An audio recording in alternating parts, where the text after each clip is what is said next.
Hello, good evening, and welcome to episode number 68 of the Below the Yellow Line podcast. I am your host, Joe Laney Pavlon. Alongside with me is, of course, Justin Hebert, and hopefully Daniel Ford will join us later. Austin LaPlante. Usually they're here, but I guess they're out and about, so it's just the two of us. And we got a lot to cover. This was a chaotic race weekend, to say the least, Justin. Many races, many different, some bad, some good, some different situations in some motorsports. Yeah, I think everybody, regardless of what you guys thought of the last few races. Of course, the Cup Series, we had the All-Star. We'll get an All-Star for Texas.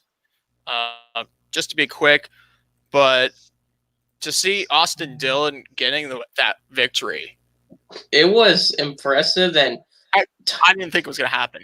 No, I thought when they were on the front row, him and Talrick, I'm like, oh, Logano and Kyle are going to get by him on the restart. And they held on for 3 restarts. They were ahead, and they didn't get past. And also, a thing that was interesting that people don't remember, this is the first 1 and 2 for RCR since 2011 at Talladega with Clint Bora and Jeff Byrne. They were close. It was a battle against each other. Yeah, and I did not expect them to hold off Kyle Busch and Joey Logano, because Kyle Busch, Joe Logano were on 4 tires. Tyler Reddick took fuel only, and Austin Dillon took 2 tires. I thought they were going to get chewed up on the restart, but they held on, which was really impressive. Hold on, but it was a team victory. Tyler Reddick is no less responsible for making that happen as much as Austin Dillon. Just those guys. From the 3 team. Yeah, and Tyler Reddick held on. Logano and Kyle Busch. He had older tires and still held off for second. He literally helped Austin Dillon by holding back Kyle Busch and Joe Logano. But some parts of that, if you didn't realize, Kyle Busch and Logano kept going side by side for third, which basically made the top 2 pull away, which really helped. Yeah, it did. But at the same time, Austin Dillon and Tyler Reddick were off the table when we discussed drivers that had a chance to win this race. But with Texas and the grip, the minimum amount of grip at this track, it really shows the inability to pass is there. So take advantage, even with weaker tires. But at the same time, drivers had problems saving tires. And obviously, if you were Austin Dillon and Tyler Reddick, and probably worked with RCR, you would know that they used all their stickers and saved. They bet on cautions. The cautions came, and they broke, I think it's an 88 race winless streak. Yeah, last February 2018 at the Daytona 500. And this win, people say it's better than Austin's first 2 win, because he said it was not like a fuel mileage win or wrecking someone, because he was. But the thing about Austin Dillon and Tyler Reddick, they were not in the back the whole race. They were in the top 10 at least. They were in the top 10, top 15. So it's not like they were like near really far behind and they gained finally and all that. No, they were in the front the whole race. And they did strategy. Because you have some races you can't do the normal 4 tires. It's not going to work. So you got to take risk and do strategies. Right, and 500 miles is going to get you like that. These drivers are kind of used to a 400-mile race situation. This is 500 miles at 1.5 mile speedway. It's actually, I think, the fourth 500-mile race we had of 2020. Obviously, Daytona was Denny Hamlin in the 500. Atlanta was Kevin Harvick, and then Ryan Blaney at Talladega. And then No. we have So yeah, we have 4 different winners of the 500-mile races. The next 500-mile race is Darlington, supposedly. We don't know. After Daytona, the Oval, we don't know what's coming after. Right. But all right. We'll get into the All-Star a little bit later because I know that if you weren't watching NASCAR by the numbers on our channel, then just go ahead and click on that. So basically, here's the recap. Austin Dillon took his 3rd career win after starting 21st and leading 22 laps. Puts himself in the playoffs. Tyler Reddick, his teammate, best career finish of 2nd, led 5 laps, started 24th. These two really started mid-pack, but then looking down the list, Joe Ligon, another favorite, led 22 laps from the 9th spot. Kyle Busch. Where do I start with Kyle? He went from nearly wrecking out of the race, going through the grass with grass damage on the splitter, to nearly having a chance to win if the cautions fell his way. I mean, Kyle had 11 laps, had a car to beat, but for his standards, that's not enough. Neither would be correct if you talk about Kevin Harvick, because Harvick started 5th and led 40 laps just to finish 5th. Eric Jones, I said Eric Jones is going to be a driver to shine. Solid 6th place finish, 7 laps led. Ryan Blaney led more laps than any other driver, 150 on both stages. 140. He led 140 laps, or 150. He led most of the race, basically. Most of the laps were led by him. And he won the stages, but him and Denny Hamlin were trapped a lap down after that yellow came out. That the other drivers. I would have stayed out. We're going to get into Quinn Half in a little bit because that's one of our debates. We have a lot of debates on this podcast. Let's continue down the list here. Kurt Busch started 3rd, finished 8th. Kurt's one of those drivers who, you can question why hasn't he won yet. Brad Keselowski, 15 laps led, finished 9th, started 6th. Eric Almirola, another close call for the Tampa native. From drawing pole position to finishing 10th, leading the first 35 laps. Clint Boyer, Chase Elliott, just looking down the list of some other drivers. Bubba Wallace, 14th, started 14th. Denny Hamlin, Hamlin had a car to win, but just ran into some trouble. Finished 20th, just a lap down. Oh, yeah, there were 17 cars on the lead lap. Actually, make that 18. Let me see down the list here. Jimmy Johnson ran into trouble, finished 26. Martin Truex Jr. led 15 laps, finished 29th after making contact. He took a big hit in the big one. I'm surprised his car was able to continue on in the race. Alex Bowman retired on lap 319 to finish 30th. See down the list. William Byron. Yeah. He took a huge blow in points. Only scored 7 points yesterday, finishing 37th, retired on lap 252, as well as Ricky Stenhouse Jr.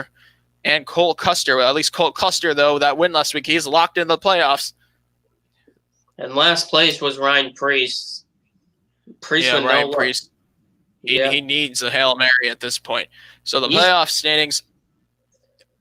Go on. He's right now 30th in points, barely ahead of Daniel Suarez. Last year he finished, I think, 27th in the standings last year. He's doing worse.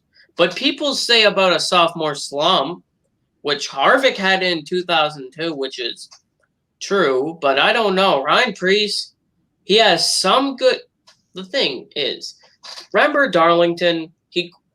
The second race at Darlington where he qualified on the pole, but then he ended up finishing last place because of a blown engine. Like, there's stuff like that. He does good at the start, but then some mechanical failures or getting into an accident takes him out of the race, which is not good for it's not helping him with the points. He's 30th in the standings right now, behind Ty Dillon and Corey LaJoie, which I don't. Usually you expect Corey LaJoie to be behind Ryan Preece in the standings. And people even said Stenhouse is going to do worse. Stenhouse is in the top 25 right now in standings in 21st, 22nd in that region, while Ryan Preece is barely ahead of Daniel Suarez's Gaunt Brothers car, which I'm just hoping that something could turn around for that 37 team. Yeah, I mean, that's a team that will really depend on Daytona heading into the 400-mile event, which is the last race before the playoffs. Speaking of the playoffs, here's what it looks like for now. Kevin Harvick, Denny Hamlin, 4 wins apiece. I know their point increments are over 200, almost 300 points, nearly. I'm bad at math.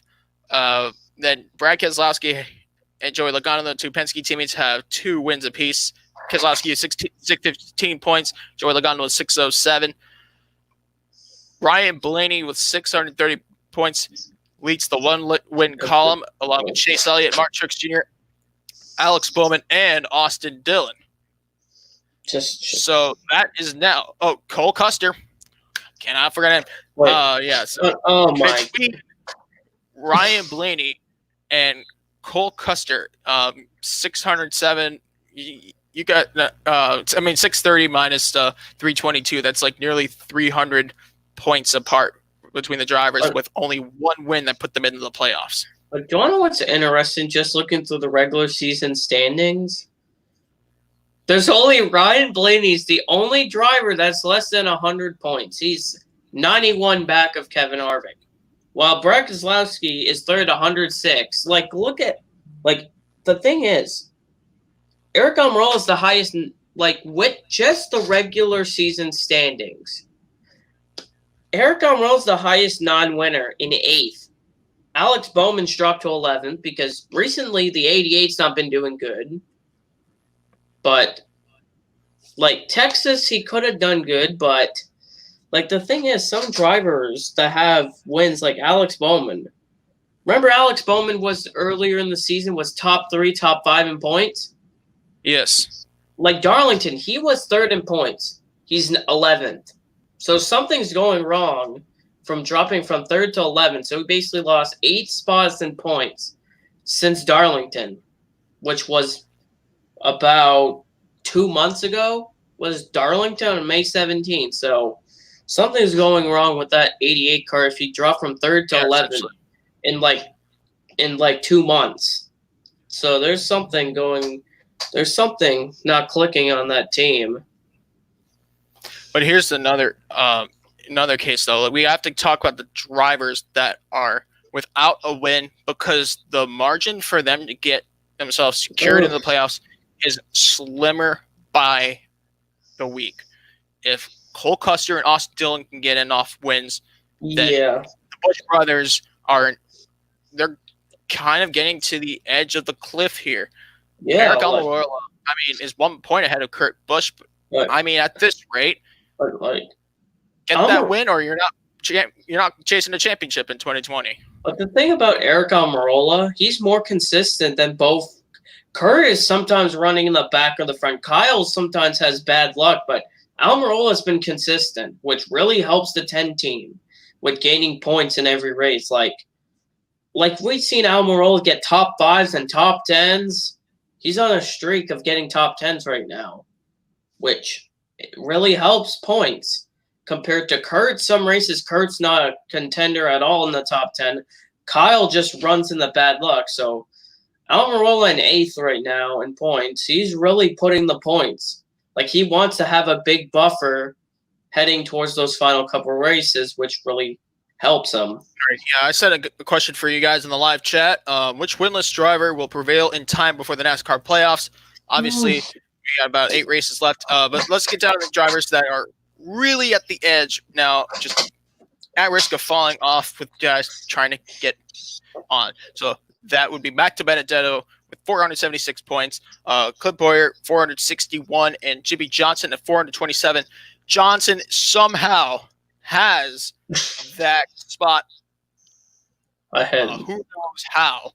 You get disqualified after a best finish of second at the Coke 600. You're missing a race. You miss a race, you get COVID-19. You prevail through that. Yeah, like Jimmy Johnson, before he missed Indy, he was 12th in the standings. He's 15th. He lost points because of that, but his owner points are not the same because Allgaier ran the 48 at Indy, so he has one more owner point, but not driver's point because he did not start the race. So Jimmy Johnson is barely ahead. William Byron, who's below. Yeah, he took a huge blow at Texas. That's really the lone reason why Johnson even has the buffer. 16th seat. Yeah, the buffer. But let's go backwards again. Now I have the point increments for the drivers, seeds 11 through 16 that are still winless. That is Eric Almirola plus 109, Kurt Busch plus 108, Kyle Busch plus 95, Matt DiBenedetto plus 51, and Clint Boyer plus 36. So Boyer's just in the middle ground, hoping no one else below gets a win or he'll be in danger. And then, of course, the border, Jimmy Johnson plus 2. But let's go below from 17th to 20th. William Byron minus 2, Tyler Reddick minus 14. He almost got that win. I mean, that second place really boosting him up in the standings. Eric Jones. Oh, yeah. Eric Jones got good, but the thing about some of these drivers, William Byron took the biggest hit there. He was battling until that blow at crashing out of Texas really did not help anything. And the next race is Kansas, which, like that 24 team, they need something to go right. They need something to click on that 24. People are saying that Chad Canal should have stayed at the 48, but the thing is, in William Byron's rookie season, his crew chief, Darian Grubb, didn't do too well either. He was the crew chief of the 24 before Chad Canal's moved to the 48 and to the 24 last year. So I'll continue. Like, it's just like William Byron needs to have a good race play out for him. He needs these next couple of weeks, which he is going to good racetracks. Kansas, he's good at the track, except 2018. Other than 2018, he's run good there. He basically just needs good luck, a good handling race car to help him.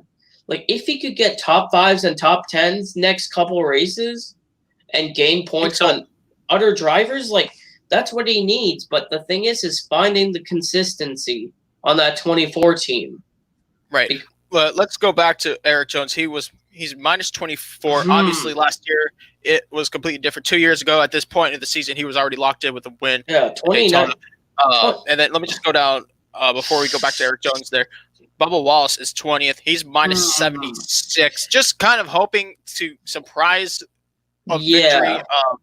And hope that the guys ahead of him have some sort of bad luck. Yeah, because, like, if people don't know what's the rest of the schedule before the playoffs so far, we have Kansas, which is Thursday. Then we have New Hampshire. Then we have 2 Michigan races. It's doubleheader Michigan race there. So 2 Michigan races. We have the Daytona Road Course now. Doubleheader Dover race, which people forget. Yes, there's now 2 doubleheader Dover. There's 2 Dover races. And the Daytona Oval. So that is 8 races left. You got to perform. You can't lag back and say, I'm going to take it easy. Not at all. 8 races. You have doubleheaders. 2 doubleheaders. Yeah, you have Dover and Michigan as doubleheaders, shorter races. You have the Daytona Road Course, which nobody's raced there. Unknowns are everywhere. And then the Daytona, the Oval, like the Daytona. Yeah. You never know. Yeah, the last spot at stake. The big one, like, you never know. So basically, you have to make sure you perform and to win a race, and then you end up on your roof. Like, that's the thing. Yeah, like 8 races, but you can't lag back at this point. It's unknowns at every event. Like, you gotta make sure you get spots.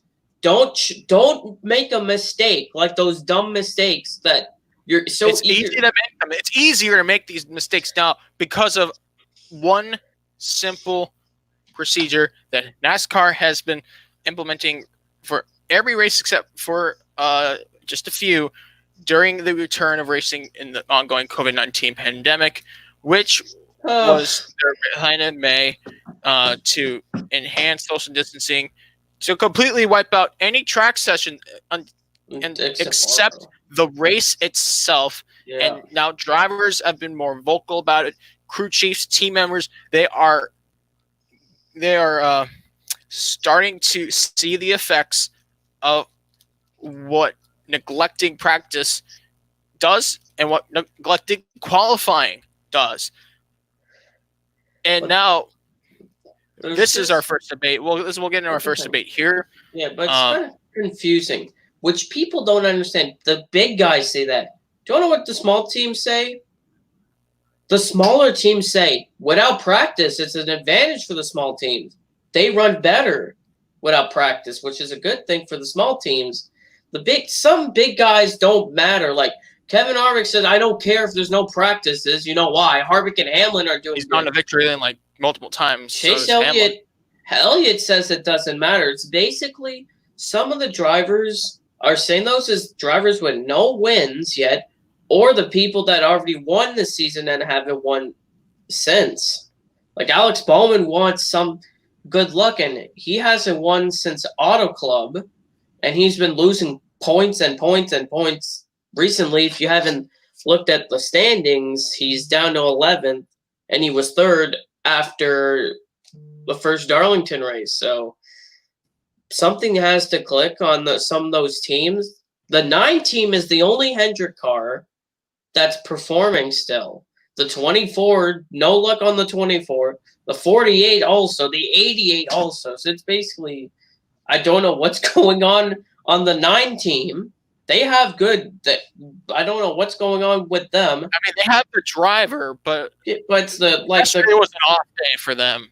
Yeah, the whole Hendrick team seemed dysfunctional. But at one point, it looked like Byron and Bowman were going to get top 10 until Byron crashed. Bowman, he could have got the top 10 yesterday, but until a crash with him. I want to go back and because I put the question in the live chat. If you're watching, I'm very curious to hear what you all have to say about this. But is it time that NASCAR gives sessions a chance now? Some practice qualifying, some kind of session where the drivers can bring their cars out there and experience the track and its characteristics before lap 1 of the race on Sundays. And that question has been, of course, through the roof lately due to tracks coming in unexpectedly in doubleheaders like the Daytona Road Course, and even recently the Indy Grand Prix for Xfinity. Well, they had a session. No, 2 sessions. They had 2 practices, but I feel like my opinion is for NASCAR, what they should do the practice session before the race weekend, not literally the same weekend, literally a couple days before. Like, for an example, for the practices for different series, because we're going to Kansas this weekend, Cup practice would be on the Wednesday before the race. Thursday we'll have truck practice on Friday, and right after that truck practice on Friday, we'll have the Xfinity Series practice, something like that. Because I would do the day before the Cup race, do a practice session for Cup. The day before the Xfinity race, do a practice for them. The day before the truck race, do a practice for them. It's basically the day before the scheduled race, do a practice session. Like, they don't need 2 practices. Just do one qualifying. Yeah, at least a session. Get a practice session. They're coming cold turkey on the racetrack. Yeah, because tracks change. Like, nobody knew about Texas this year because it was in July. There's never been a Texas race in July. It's been in March/April or October/November. July, it was really a slick racetrack. Were unprecedented. So and the drivers were hot. Even Austin Dillon, after taking pictures of Victory Lane, had to stop at the infield care center while they were literally getting ready to leave the track because it was so hot outside.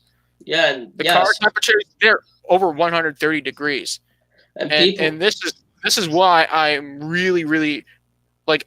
You can't piss me off hard enough. You can't piss me off hard enough by saying NASCAR is not a sport. If you say that motorsports does not require athleticism, then yeah, you need to find another planet to live in. And also people don't understand about racing. The G-forces. It's not your passenger car. You're not racing in a passenger car. No, have you never noticed how NASCAR's don't have radios? I'm like, people, some people think NASCAR have doors that open. No, they don't open. It's not 1951. We don't do that anymore. No, and also the cars. People say this isn't strictly stock. There's no two. People think there's two seats. I'm like, no, there's no other person in the car with you driving. It's just you. And people say, "Oh, I could do that easily." I'm like, yeah, try to put it in first gear without breaking your shifter. But I bet you people would literally break their shifter trying to leave pit road every time, and people say it's easy going 200 miles per hour.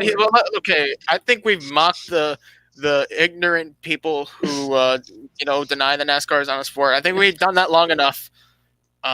Yeah, like people have to understand. And I'm sure you guys see how we respond to that on social media as well, which social media is a war zone.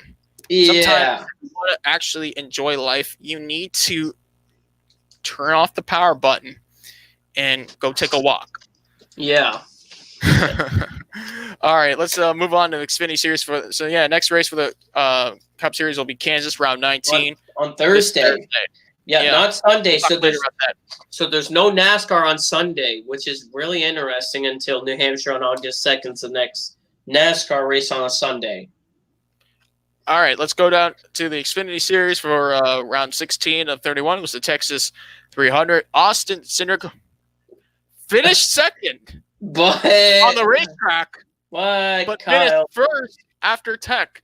And Kyle Busch becomes the first driver in NASCAR's top 3 series of the year 2020 to lose the race after crossing the finish line first. He failed Tech, led 15 laps, and started 28th. There was a decent charge to the front. Usually he'll lead more than just 15 laps at a race like this, which was supposed to be his 98th career win, but was scrapped for the results after his car was found too high in Tech, post-race Tech. And also people that, the last time a Cup driver got a penalty after a race was Denny Hamlin last year at Darlington, which he crossed the line first, but gave the win to Cole Custer. And, Austin Cindric did lead laps yesterday on Saturday. Cole Custer led no laps at Darlington at 1. Right, yeah. So Austin Cindric led 44 laps, started third. That's his 5th career win, his 3rd straight. This guy's on a roll. There are only 2 factory Ford drivers on 2 different one-car teams racing for the championship, and now they're the top 2 in points. They're essentially teammates, in parentheses, the way they drive. Yeah. But I guess sooner or later they'll be driving against each other at this rate, because Chase Briscoe came home second after starting 12, led 15 laps. And do you want to know what's interesting? Cindric has 3 wins. Briscoe has 5, so 8 wins are by Ford. Toyota only has 2 victories, I think, or Harrison. No, 3 with Brandon Jones, and you add 1 with Kyle Busch. So 3 wins for Toyota. 8. 4. And then how many races have we? Then Gregson has 2. The rest were Chevys. And Justin Haley. Yeah, Justin Haley. Noah Gregson and Allmendinger. That's 4 plus 3. 4 plus 3 is 7. Plus 8 is 15. We're 16 then that's literally the season. 16 races are complete. So basically, Ford has been dominating, and there's only 2 cars that are Fords, which is impressive. Yeah, let's go down the list. Another heartbreak for Justin Allgaier. He won both stages, led 98 laps, started fourth, finished third. Harrison Burton led 17 laps from the 7th spot. He finished 4th. Michael Annett, a solid 5th for pole. So did teammate on the front row, Jeb Burton, 6th. Brandon Jones, 7th. Brandon Jones had some rough luck in the last few weeks. But rebounded to get a 7th. Yeah, rebounded. Yep. Justin Haley led 3 laps. Actually, they make that Chastain. Chastain started 8th, finished 9th, led 3 laps. Haley finished in 8th and started 11th. Brandon Brown, 10th. Solid 10th place finish that keeps him on the crisp of making the playoffs if it stays that way. It's him versus Mike Snyder, basically. But Snyder had bad luck in the race, so that really helped Brandon Brown for now. But you never know. If something can happen to Brandon Brown in these next couple weeks, it could basically Mike Snyder just has to outperform Brandon Brown. That's what he has to start doing and make sure Brandon Brown has some bad luck going on. Yeah, essentially. Also, let me go down the list here. Some of the other notable drivers. Really, I mean, we had Brett Moffitt started 15th. I don't know, unlikely to see him outside the top 10, especially, how he's performed in that kind of car. Yeah. It's very impressive. He was chopped a lap down, so it is understandable. Jeffrey Earnhardt is solid 12th for Johnny Davis. David Starr back in the Xfinity Series and Bobby Dodder's 07. 13th. Let me see down the list. Riley Herbst. Finished 36. He made contact with Noah Gragson. A lot of people were not happy about that. Meanwhile, Gragson did finish 30th after retiring. But on lap 25. But and Kyle, of course, was disqualified.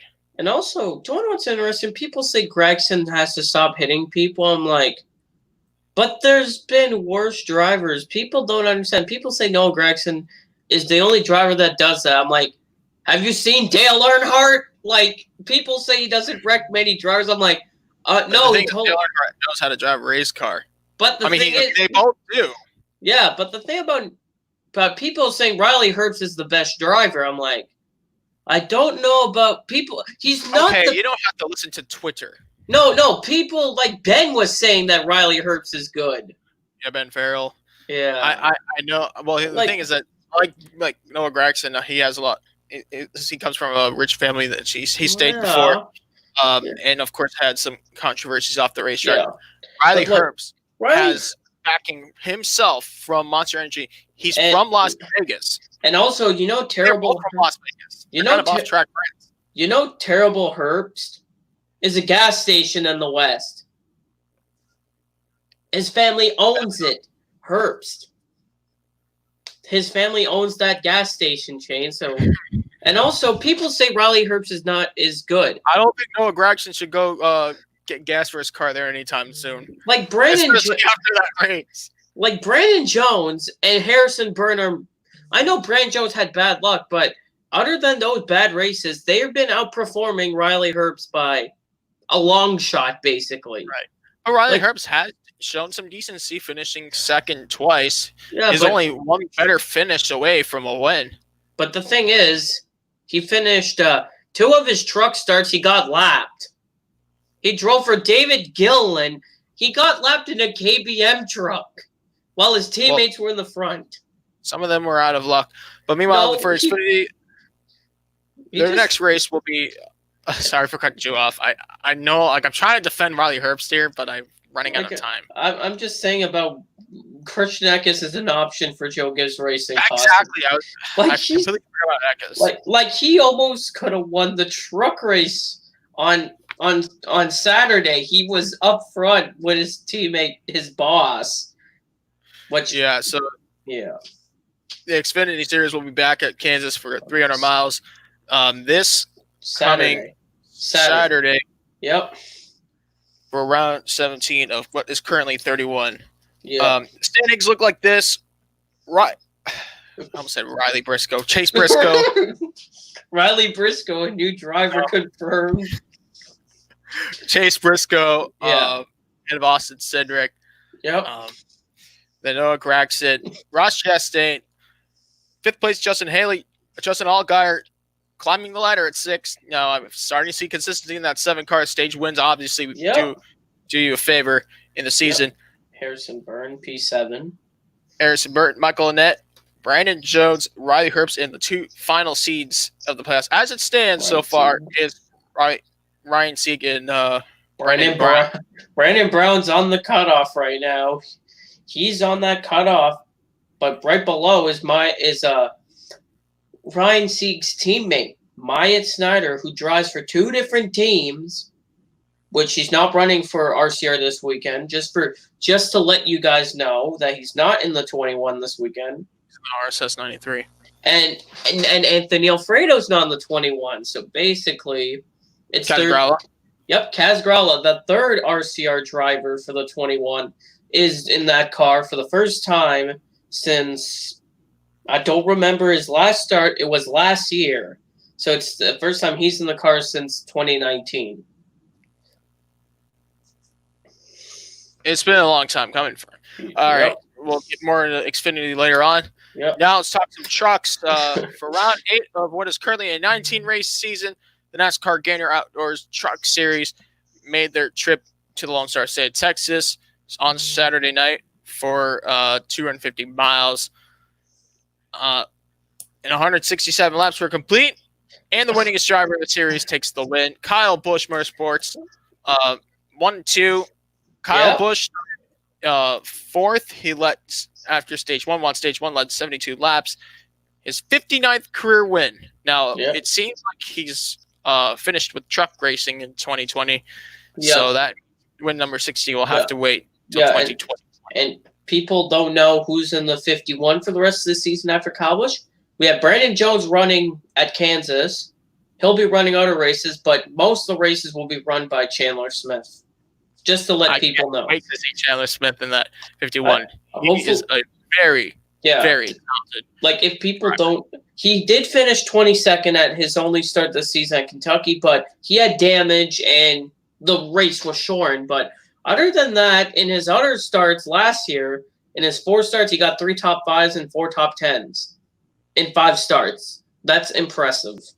Yeah, that's the thing.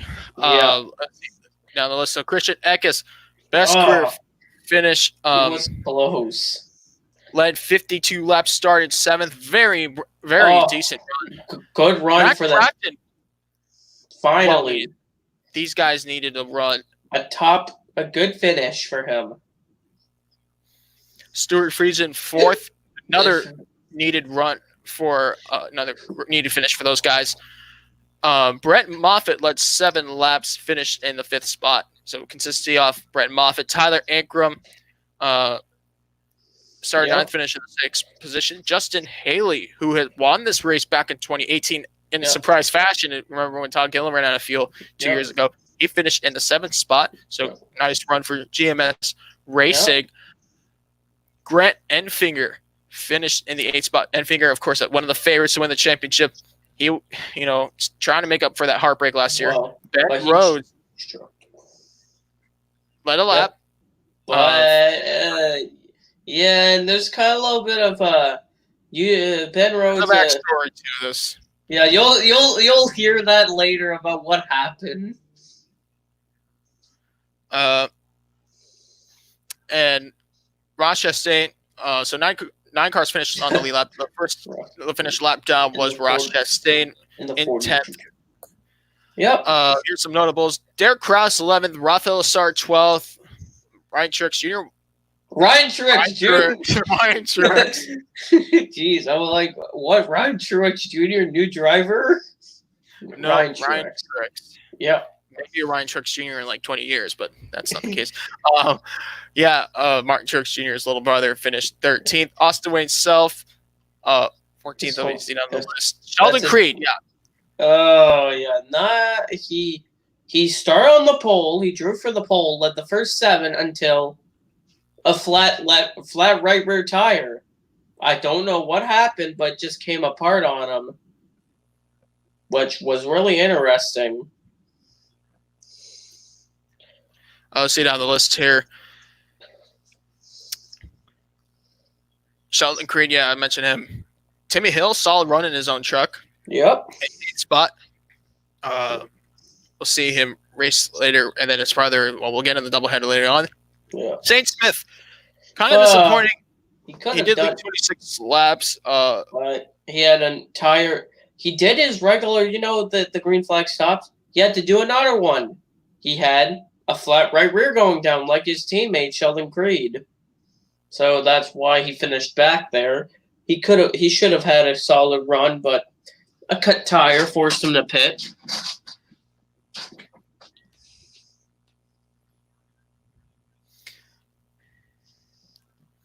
I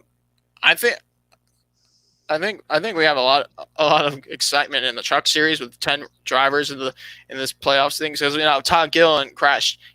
He was in a wreck with Ben Rhodes, and I feel like there had some intent with that. Yeah, because like people are saying, Ben Rhodes, like Todd Gilliland cut a tire in front of Ben Rhodes off turn 2. But instead of just Todd Gilliland keeping up, instead of Ben Rhodes going by him and if I was Ben Rhodes, I would have just got by Ben Rhodes and then go to pit road. No, of all things that Ben Rhodes does, he dumps him under caution. I'm like, why would you get there damaged? Might be some hot tempers, and so, I guess, especially with a doubleheader. And Ben Rhodes actually caused front damage on his truck. I'm like, you could have avoided getting front damage. They could have parked him. Yeah, but they didn't. But I'm like, why, Ben? Why would you dump him? Just after you get, just to create minimal damage, just get by him after. But don't dump him off turn 2 and destroy his truck and then have damage on your front end, which is like, when I saw him, like, Ben Rhodes, what are you doing? I was so mad at Ben Rhodes doing that. Like, oh my goodness. Like, I do not want to see some people under yellow getting mad at each other and wrecking intentionally. But here's the thing.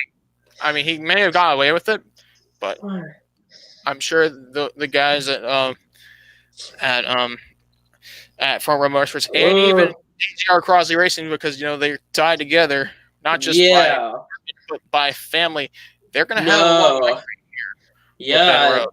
If you have people don't know that, for front, you have the DGR 15, that Tanner Gray, and you have the David Gilliland, which is the father of, you have also the people from Front Row Motorsports, and lo and behold, that the ThorSport has Ford, Ford is the engine, is the make on the ThorSports trucks. They're also the make on DGR Crosley and Front Row Motorsports, which is when I saw it, I'm like, Ben Rhodes, you do not want to mess with some of these drivers. I've seen them, but there's kind of a little bit of things with Ben Rhodes and Todd Gilliland. Charlotte and Pocono are 2 examples. Ben Rhodes ended up putting the 38 in the wall for no apparent reason those 2 times, and Todd was not happy, and then that again with Ben Rhodes. So yeah, not at all. Yeah.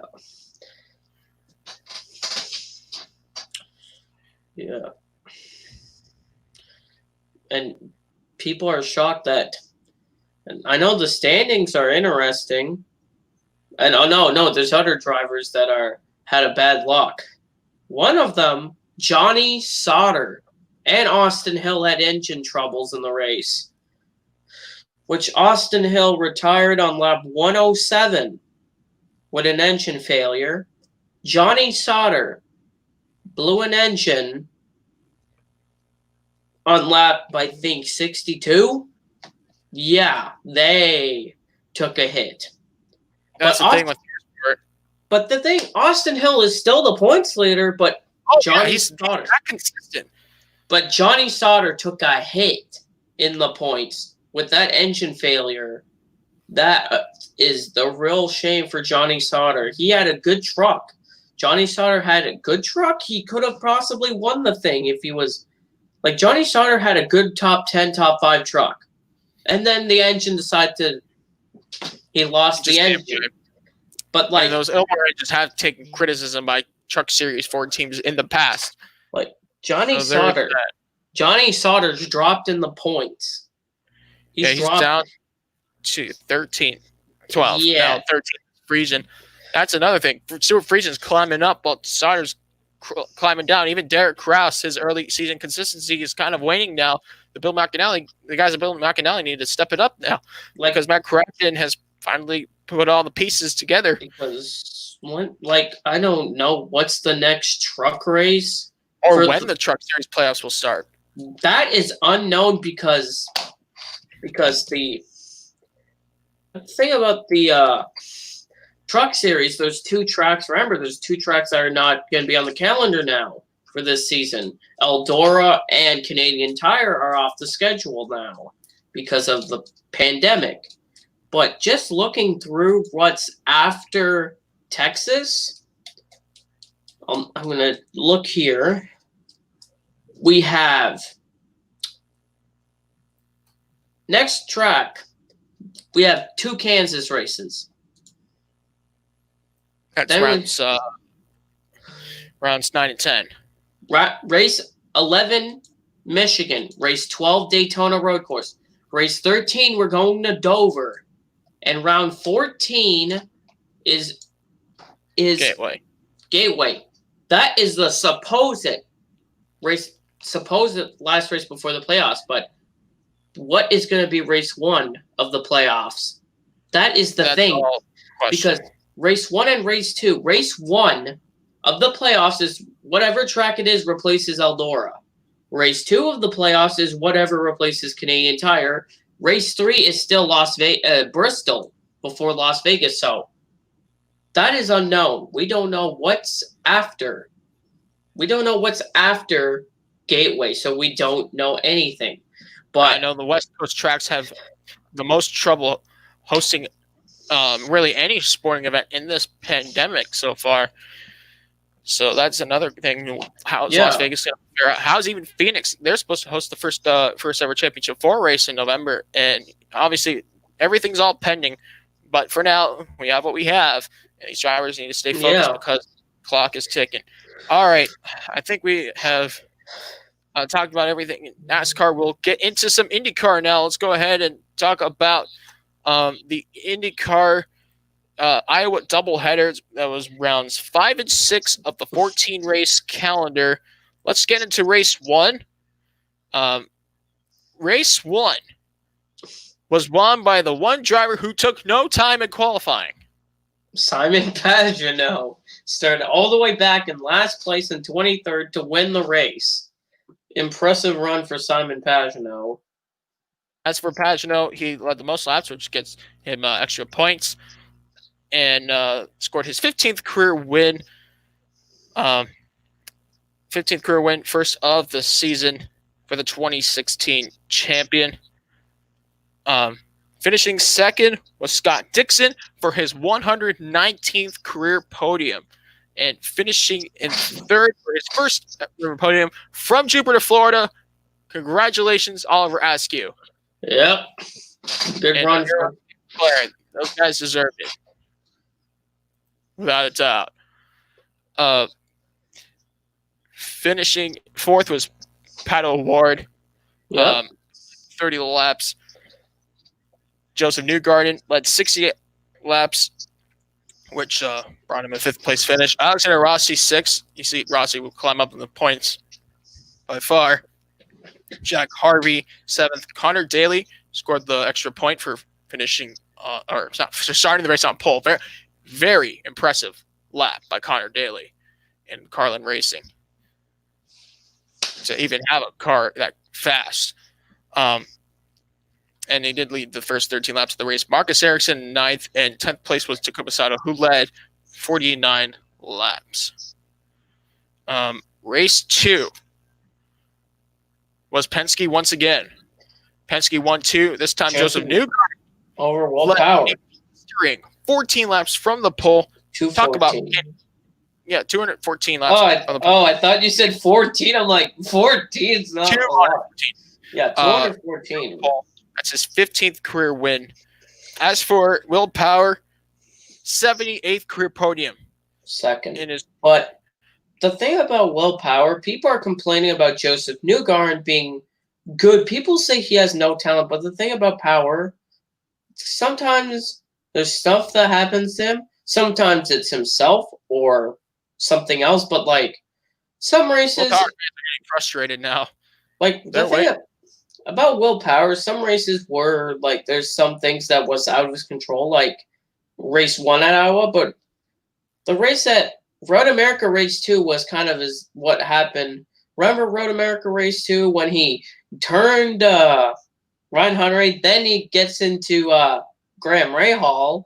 That's stuff like that he does. And had that trip to the grass. Yeah, so basically some of the races was not his fault. Some of them was his fault. So basically, but with this second place finish, people are expecting a win, and people say, Newgarden, stop giving Newgarden the better cars. I'm like, Newgarden the reason Newgarden... That was it. Newgarden is now a 3-time winner at Iowa. Like Iowa, Newgarden... For most of all time. Like Newgarden, Iowa's recent... Like, the best tracks for Newgarden, one of them's Iowa Speedway. You can't stop him at Iowa. It's hard to stop him, except Simon Pagenaud. And James Hinchcliffe, who... Remember James Hinchcliffe's win at Iowa 2 years ago? Yes, 2-time winner. Yeah, like James Hinchcliffe in that 2018 win was 5 seconds behind, took the lead, and extended that gap to 8 seconds, and Newgarden didn't understand. But the thing about Newgarden trying to stop him at Iowa is kind of like he's so good at the track, it's going to be hard to stop him there. You have to bring the best car, basically, to stop him. Even then, you still can't stop him. Yes. All right, as for Graham Rahal led a total of 13 laps and closed out the podium. That's the 30th career podium for Graham Rahal, so congratulations to the second-generation driver. Finishing in 4th was Simon Pagenaud. Great points weekend for the Frenchman. As for Scott Dixon led for 2 laps. Oliver Askew led 10 laps in the McLaren SP. 7th was Jack Harvey. Alexander Rossi finished in 8th, so he survived another clean race and is climbing up the championship standings. Marcus Ericsson 9th, and Marco Andretti, whose recent win, I think is the only second win in his Indycar career, took place at this track 9 years ago in 2011, a 10th place run. Give credit when credit's due. Point standings look like this. So far, Scott Dixon is pulling away. He's at 244 points. The quest for 6 is alive. Looking down the list now, Simon Pagenaud is second with 195 points. Third place is Newgarden with 191. The Pato Award is 4th with 162. 20 points beneath award is Will Power and Graham Rahal with 150 points. Which Will Power, don't know where Will Power was after race 1 at Iowa. He was 10th in the standings. He climbed up 5 spots, which is impressive. People say Penske's sabotaging Power's car. I'm like, no, Penske wouldn't do that. But the thing is, if Power could be consistent, it's going to help him. He just has to be consistent. Basically, you have to be consistent. And, like, I know NASCAR, you have to win to get in the playoffs. IndyCar, there's no playoffs. So, basically, in IndyCar, you just have to be consistent.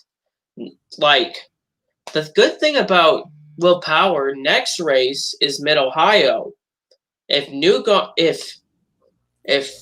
Because I know Mid-Ohio is a good track for Will Power.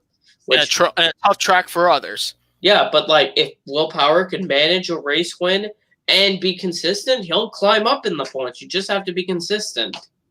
Because finishing, crashing into people and not getting the results, that's going to basically affect you. And so basically you just basically have to have a good race and be consistent in a season.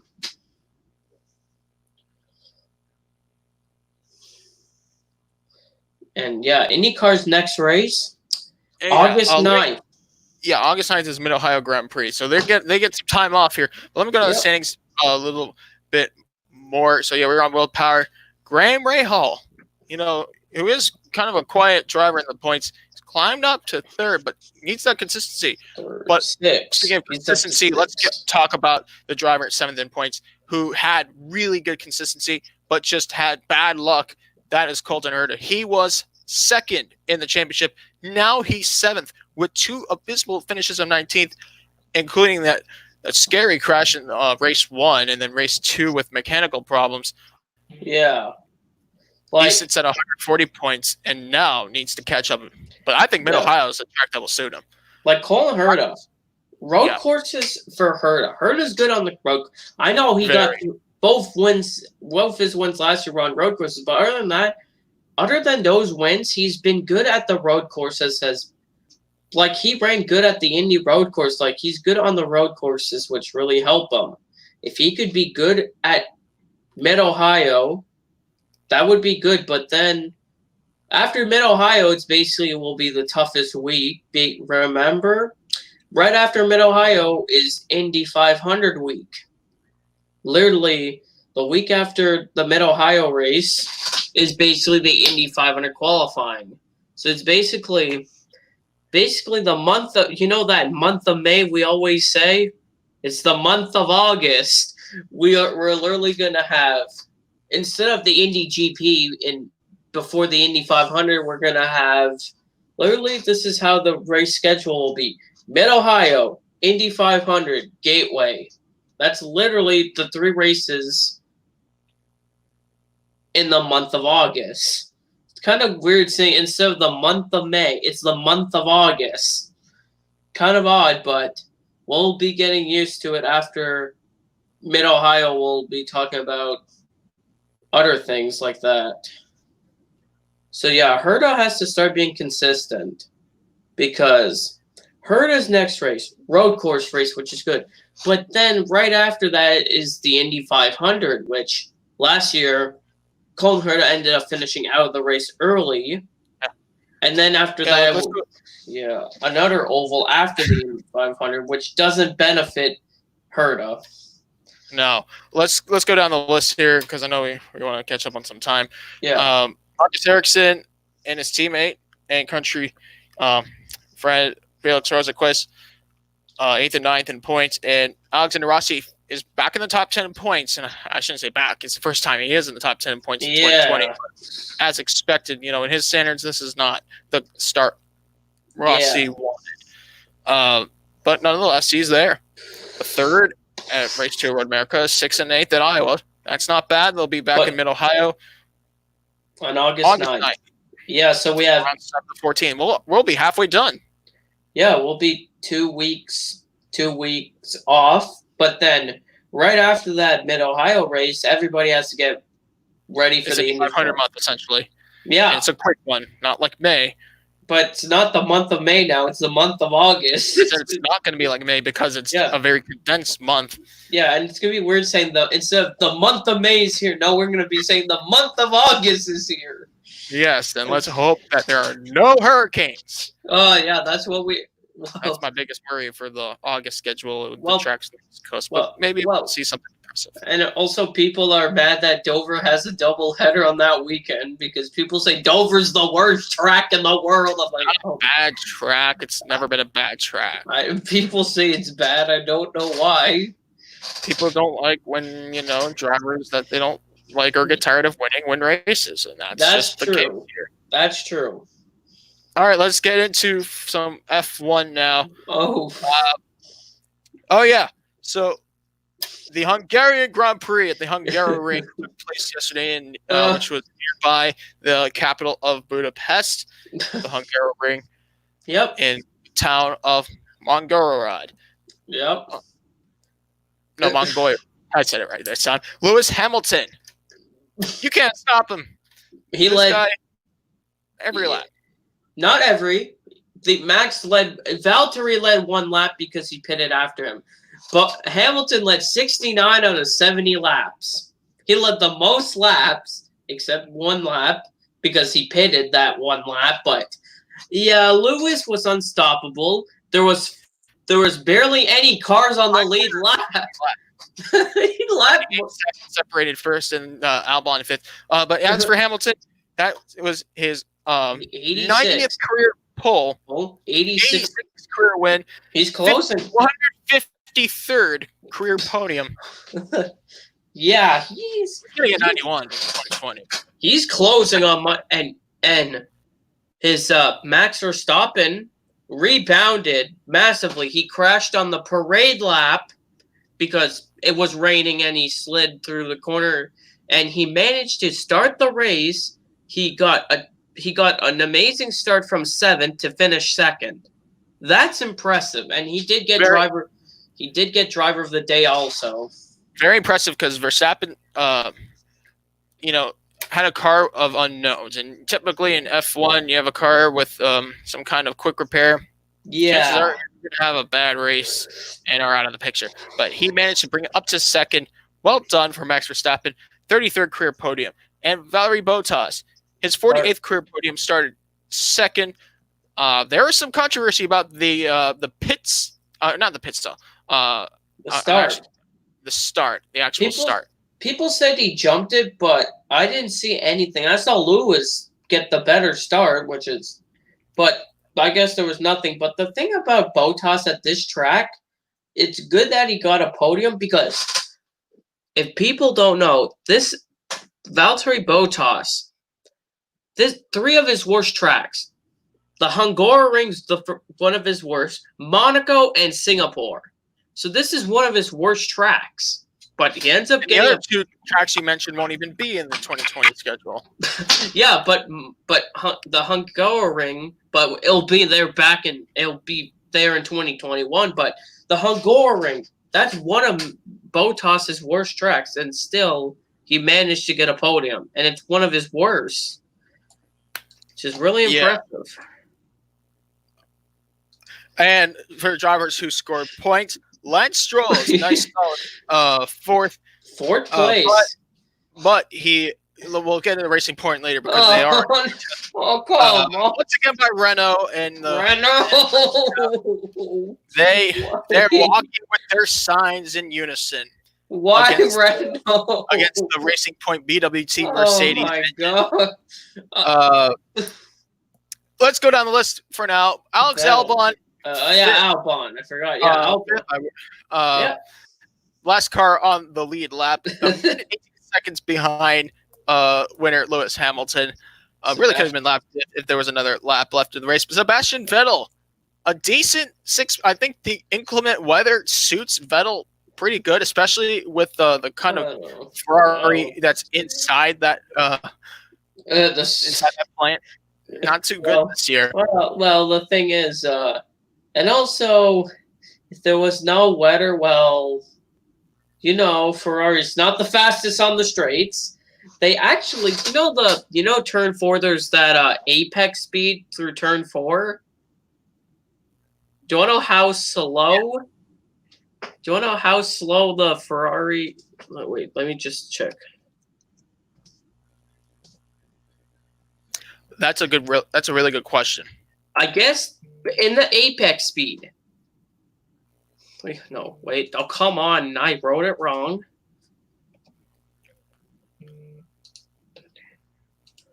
Last year's apex speed for Ferrari at the track was 194 miles per hour.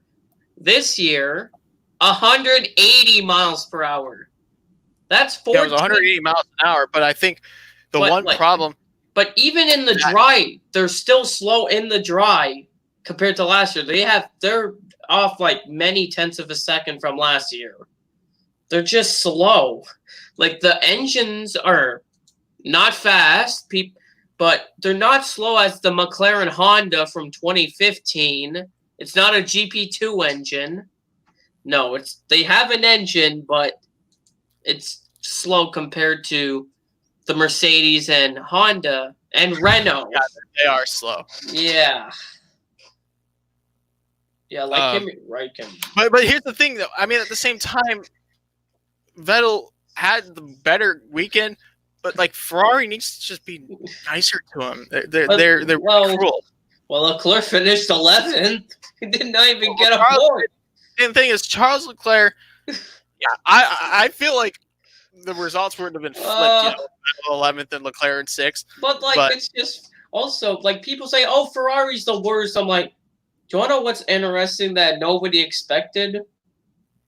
You know, Kimi Räikkönen usually starts last by a grid penalty. Kimi Räikkönen, there was nobody that took a grid penalty.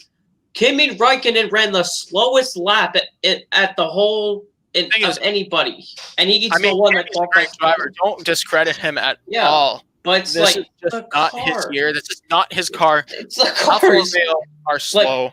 Same as Haas. All the Ferrari engine cars have lost pace. I forgot to mention Kevin Magnussen finally got a point for Haas. He got one. He got one because both cars. It's still a point. Yeah, but what happens if George Russell gets a random finish? That's like what happens if George Russell will get a point this year? What happens if it rains at Silverstone and they get a podium? That would be the weirdest thing. A Williams on the podium. The last podium. Williams on the podium. Sorry, I think the last that was Lance Stroll back in 2017 in Azerbaijan, where he got third. Other than that, but both cars made it to Q2, which was impressive. Yes. Russell 12. Yeah, don't forget Nicholas Latifi qualified 15th, and which both cars qualified.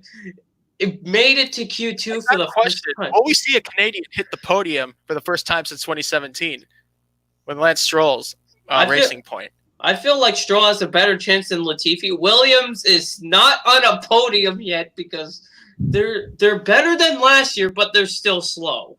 But some races they're better than they are kind of faster than Alfa Romeo, and Haas by a little bit, but still Haas is not good with like a one lap speed like during qualifying. Same as Alfa Romeo is not fast. Giovinazzi got 2 points in the first round, while Kimi's still waiting on trying to get some points. Last year, do you know what's interesting? Last year, Giovinazzi got less points than Räikkönen. Räikkönen got more points, but this year so far, Giovinazzi's getting points. Like Räikkönen's car, if nobody noticed how they lost people look at how much they lost. Just watch the numbers. Alfa Romeo lost a second, 1.1 seconds on the straights compared to last year. So they lost the most speed. Haas lost 0.6. Ferrari lost about 9. But Williams gained 7. Racing Point obviously gains about a second. So, yeah. The thing that was like Racing Point, they're under protest again, and once second week in a row, Renault protesting Renault for their equipment. Oh my god! Is that legit? Because their last case was dismissed essentially. Yeah. But the thing about the F1 said that it's not a rule. You're allowed to get better upgrades for your car, even if you're a midfield, to make your car faster. You're allowed to do that, but I guess Renault's like, no, we want to be better. But I'm like, Renault, your engines are not faster than Mercedes. I'm sorry, you want to be fast, but have you ever seen your engines? They're not fast. Have you seen your engines in the McLaren cars? They're doing better than you. And Renault, I've seen the Renault cars. You've seen what happened with Nico Hülkenberg and Ricciardo last year. They've been blowing their engines. Renault, your engines are not. They would literally blow their engines insane. This was like McLaren Honda back in 2016, 2017. 2015 was the GP2 engine. The like, GP2 engine for Fernando Alonso. Oh, geez, it was so slow. Like, we thought that was bad. The Renault engine, like, people are saying, like, Renault's fast. I'm like, they're not fast as Mercedes on the straights. Which you literally look at comparison. I've compared both of them. Like without DRS, Mercedes could get about a 200 miles per hour. I think Renault could hit about 193, so 7 miles per hour. Well, yeah, Renault could hit 193, all right, but I wouldn't doubt that, Racing Point could be under trouble. Like, why would a team just pick up the best equipment? Well, they basically copied the last year's champion. Basically, I mean, is this like cheating on a math test? Well, like people say, that people say that how the other teams noticed it. They noticed the car at testing looked like last year's Mercedes. The W10 looks like the RP20. I mean, it is the W. It is kind of the W10. But right now, except it's pink. That's why they call it the pink. Pink and under a different team name. And the constructor, obviously, they're sitting third in the championship, the constructors championship. Yeah, behind McLaren Renault. McLaren Renault is in second. Fourth.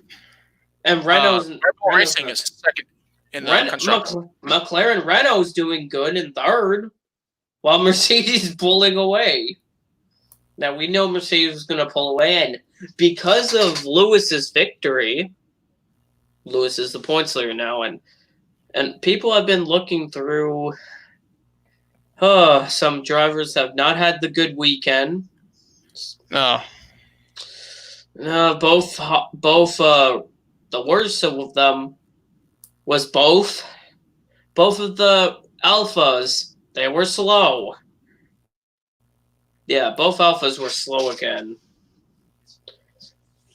All right, so yeah, it is still tough, but there's 5 points apart now between Hamilton and Bottas, and then you go down 33 points for number 33, Max Verstappen. Yep. I know Norris is still fourth.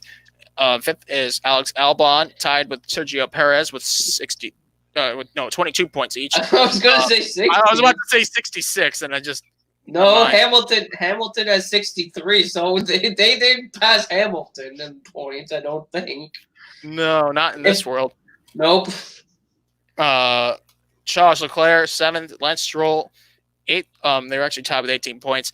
9th is Carlos Sainz, and 10th is Sebastian Vettel. Now, Vettel, of course, did get that get a decent finish Saturday, but that's not gonna really change the whole fact that he and Ferrari have some poor chemistry. Yeah, and also Magnussen has 1 point now, which is good for Kevin Magnussen. Giovinazzi has 2 points. Who else? I think Kvyat has a point. I think Kvyat has a point. Last time I checked, he has a point. And I think, I'm trying to think. Yeah, I'm looking right now, the World Drivers' Championship. Only 4 drivers have 0 points so far. Kimi Räikkönen, Nicholas Latifi, Romain Grosjean, and George Russell. So we have Williams, a Haas, and a Alfa Romeo with no points. Everybody else has got points. And Williams is the only constructor with 0 points. Well, last year they got 1 point, but the German Grand Prix last year was chaotic, and Robert Kubica got a point just because both Alphas were docked 30 seconds. Yeah, last year was so interesting. I'm like, wow. I mean, there were time penalties for the Haas cars. Don't forget about that. I guess there was something about driving aids on the warm up lap.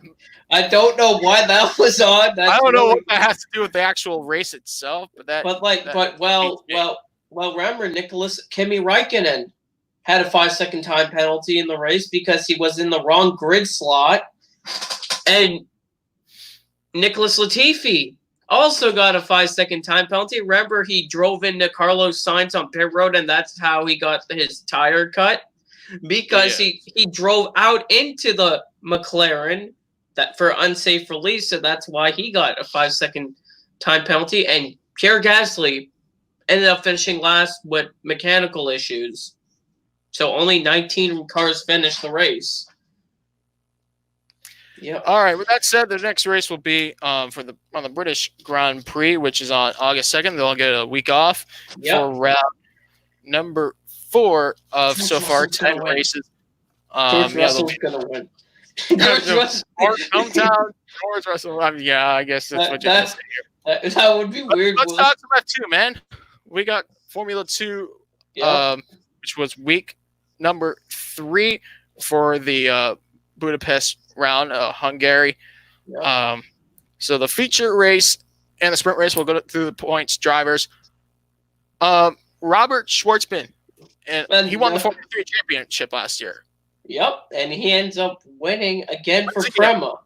Like Robert Schwartzman, he knows what he's doing, and it's only his third F2 start.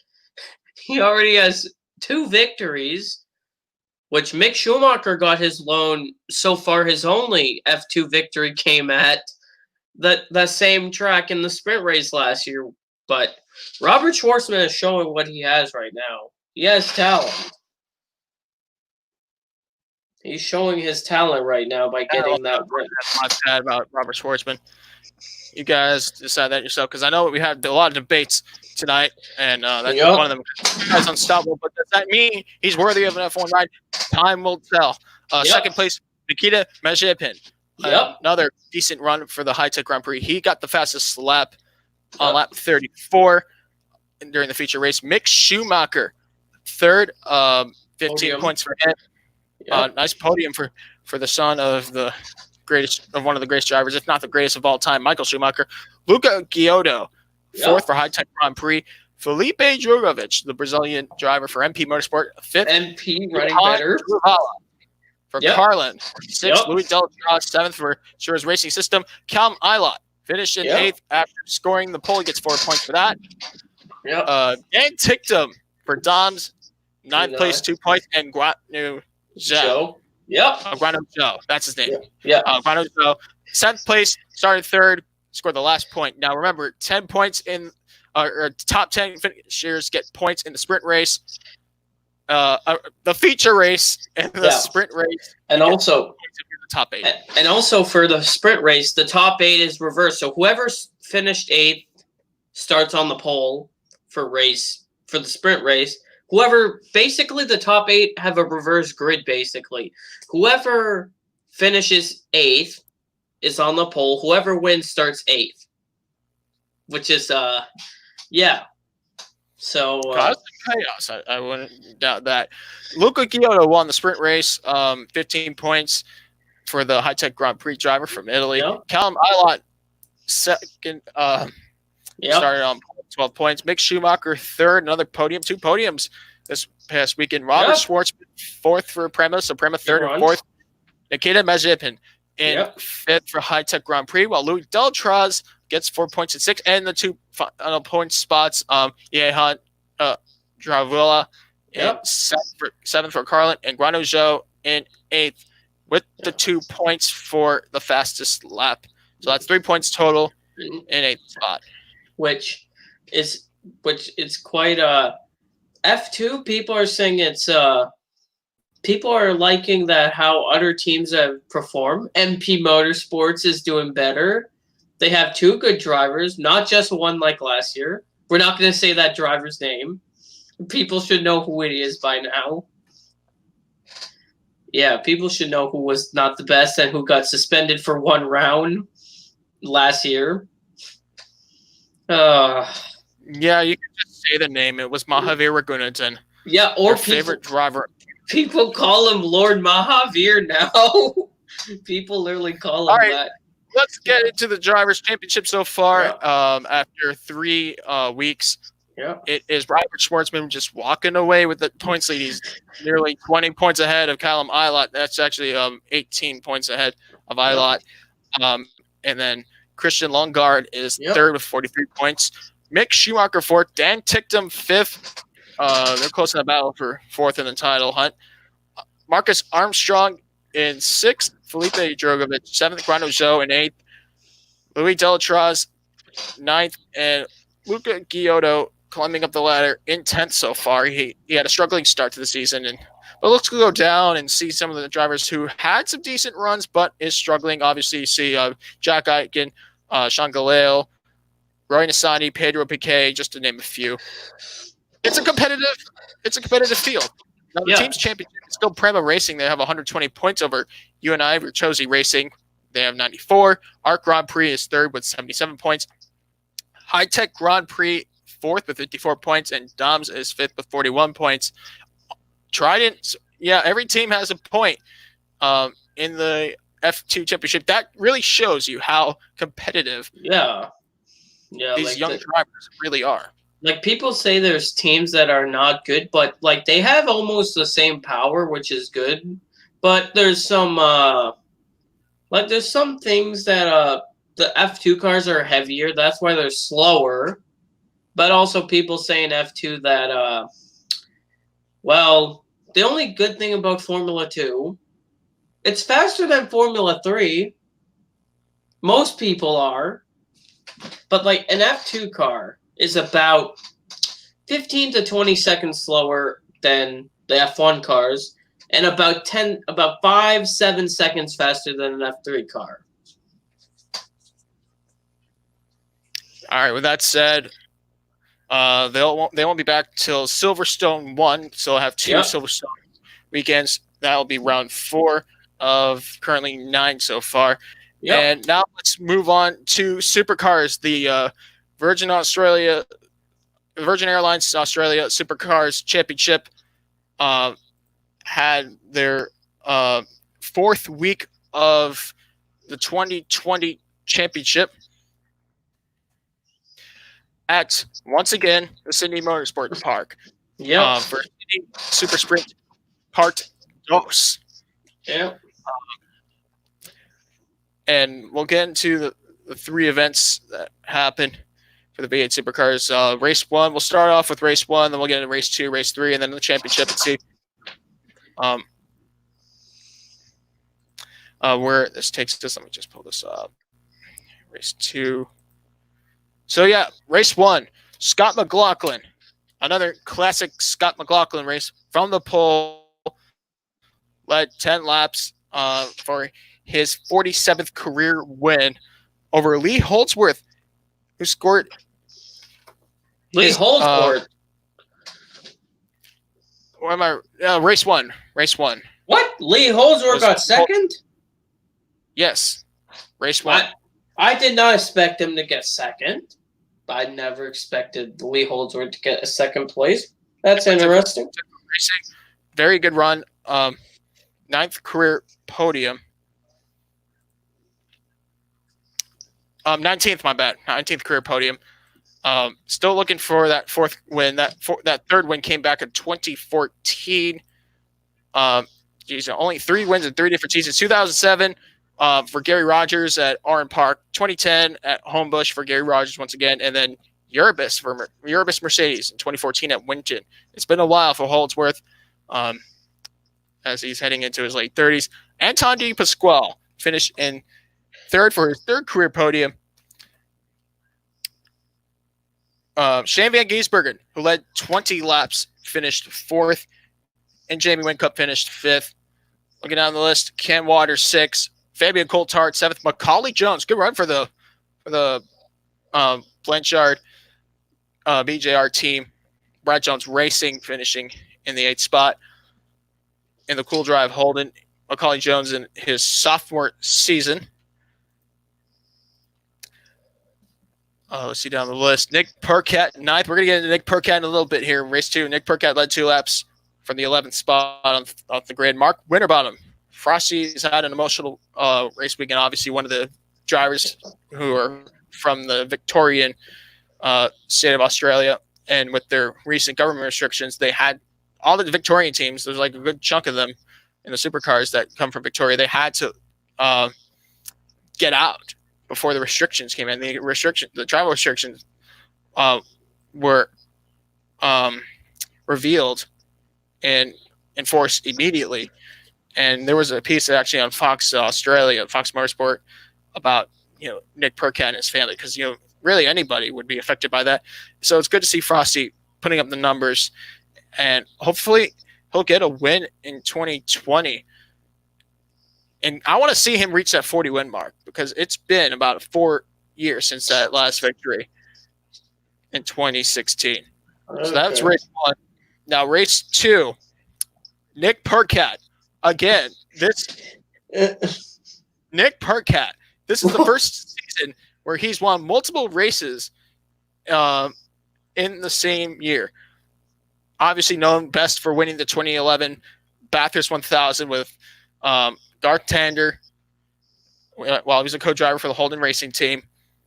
And then, of course, winning Adelaide in 2016, then not winning again until in a Brad Jones racing machine, race 2 for Sydney Motorsport Park, weekend 1. And he had to fight Jamie Whincup to win that race. Now he wins again. Nick Percat led a total of 10 laps. From third, Fabian Coulthard finished second for his 57th career podium, and Scott McLaughlin's 92nd career podium after finishing third. Will we see 100 in 2020? Will he get that 100 podium mark in 2020? I think he will. Let's see down the list. Chaz Mostert. Oh, got Boost Mobile. James Courtney finished in fourth, the 2010 season champion. Has not won a race since 2016 with 15 career wins for Tickford Racing. Fifth place, Chaz Mostert for Waukesha Andretti United in his Holden. Rick Kelly had a very decent run, finished in sixth. It was a tight battle for the end of race 2 there.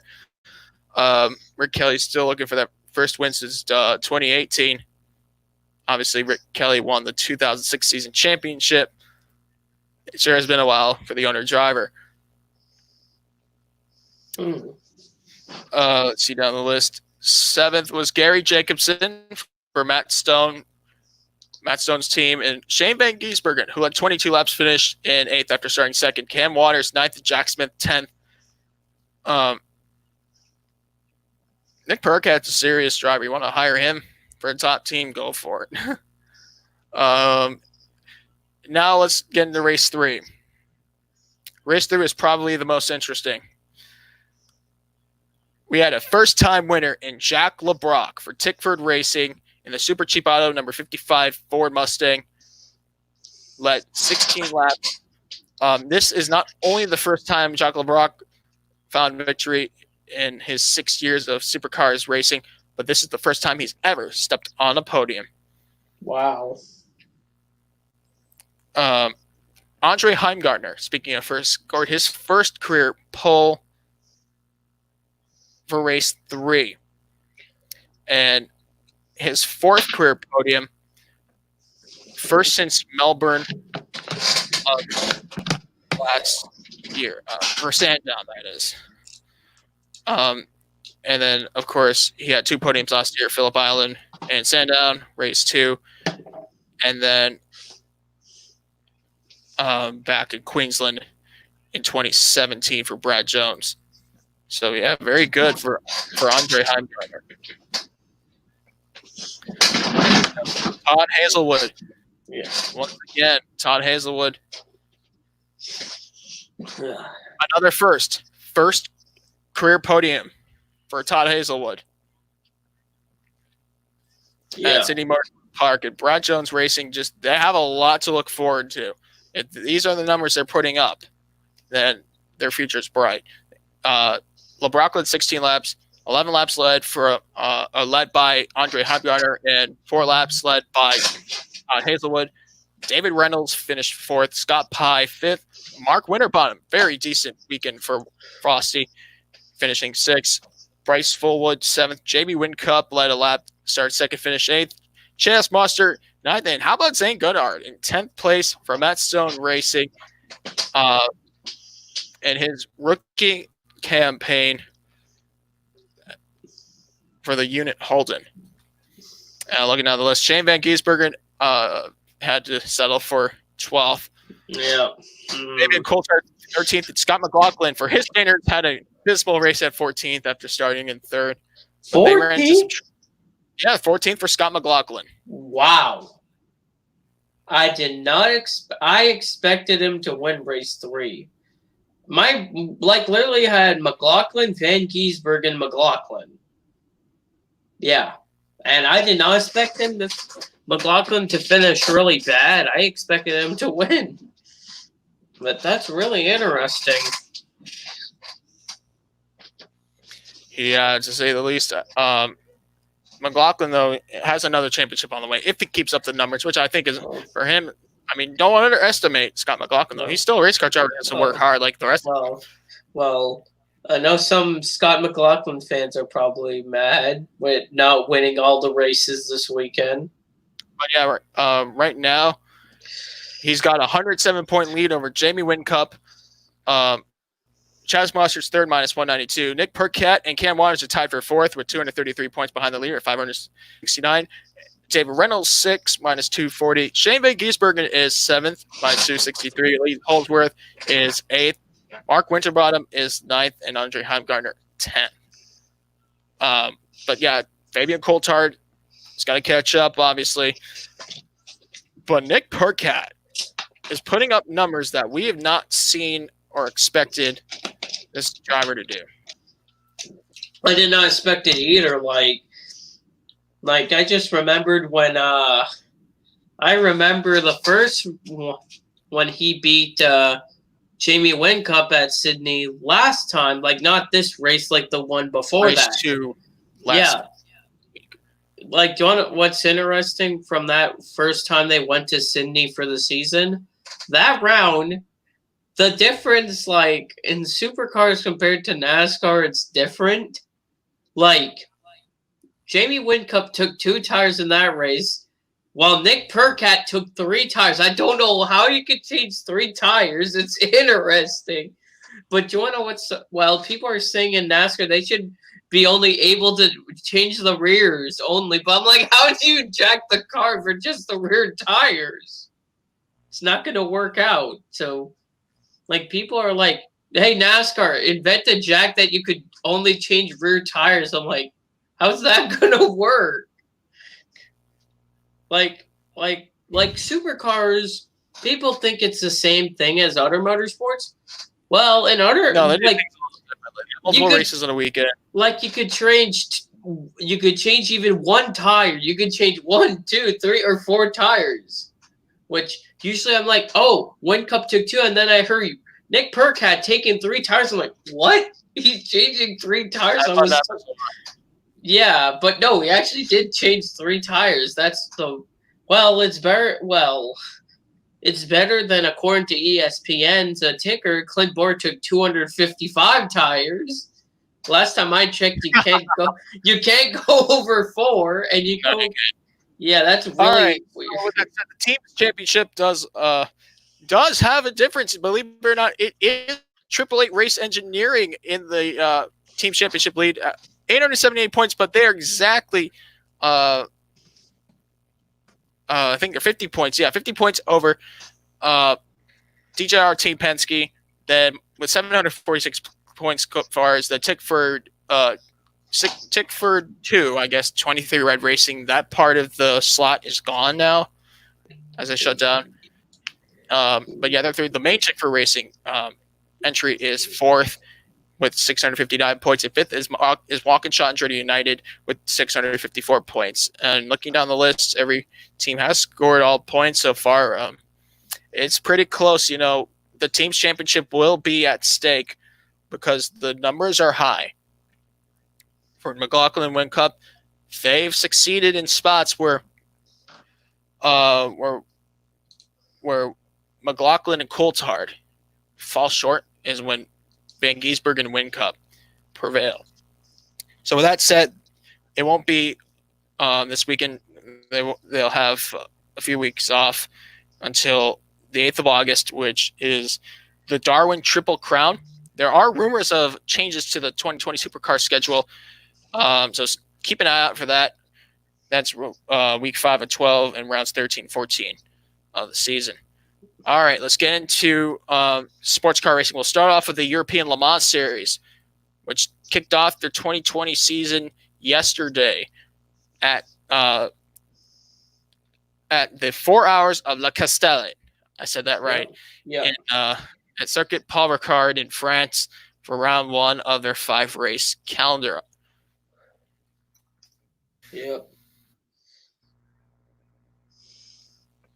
The 4 hours of La Castellet was very interesting and controversial because there were some penalties along the way. But, we had some drama, and let me just pull up. Let me pull the results. But the number 32, United Autosport, Oreca took the win. They had the car to beat, and they were tough to pass because they got entries. They have like 5 of them in 2 different classes. This is another season for them. But I'm gonna actually pull up the calendar because I know there was a lot of races this weekend. I was kind of tied at F1.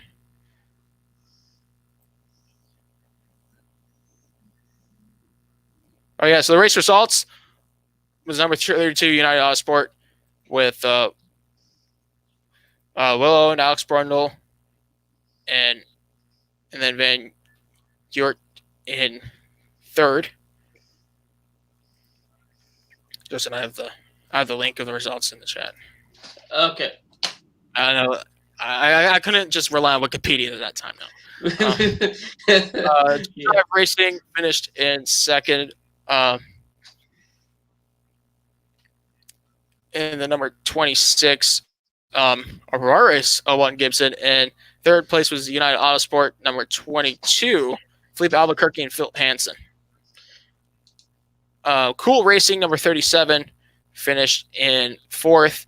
The Richard Mille Racing team, we're going to get to them in a little bit. They finished 5th with Andre Negraro and Tatiana Calderon, but their main driver, Catherine Legg, had an awful crash during pre-season testing earlier this week and had to be airlifted to a hospital with a fractured wrist, elbow, and a broken leg, requiring surgery. So she had to sit out. But, nice to see them have a shot to win the podium. There were only 5 cars to finish on the lead lap. Looking down the list, Allgraph Pro Racing finished in the 6th spot. Inter-Europol competition number 24. Dragon Speed number 21. Finished in the 8th. Graph number 39, 9th, and Allgraph Pro Racing was in 10th. Let's go down to the other classes. Let's start with LMP3. United Autosport number 2 finished the race on the top of the podium for their class over the number 13 Inter-Europol competition. The number 15 RLM Sport. 4th was Real Team Racing number 8.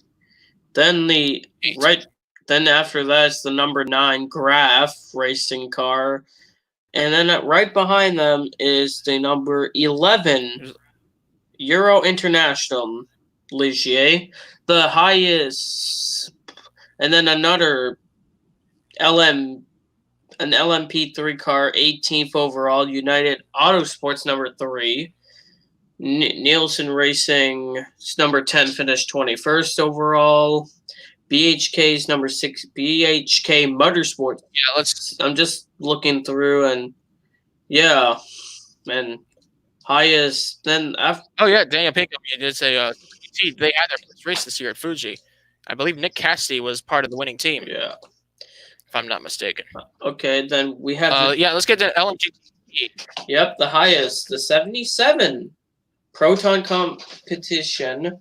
Number 77, driven by Christian Reed, Matteo Beretta, and who's I don't know who that last driver is.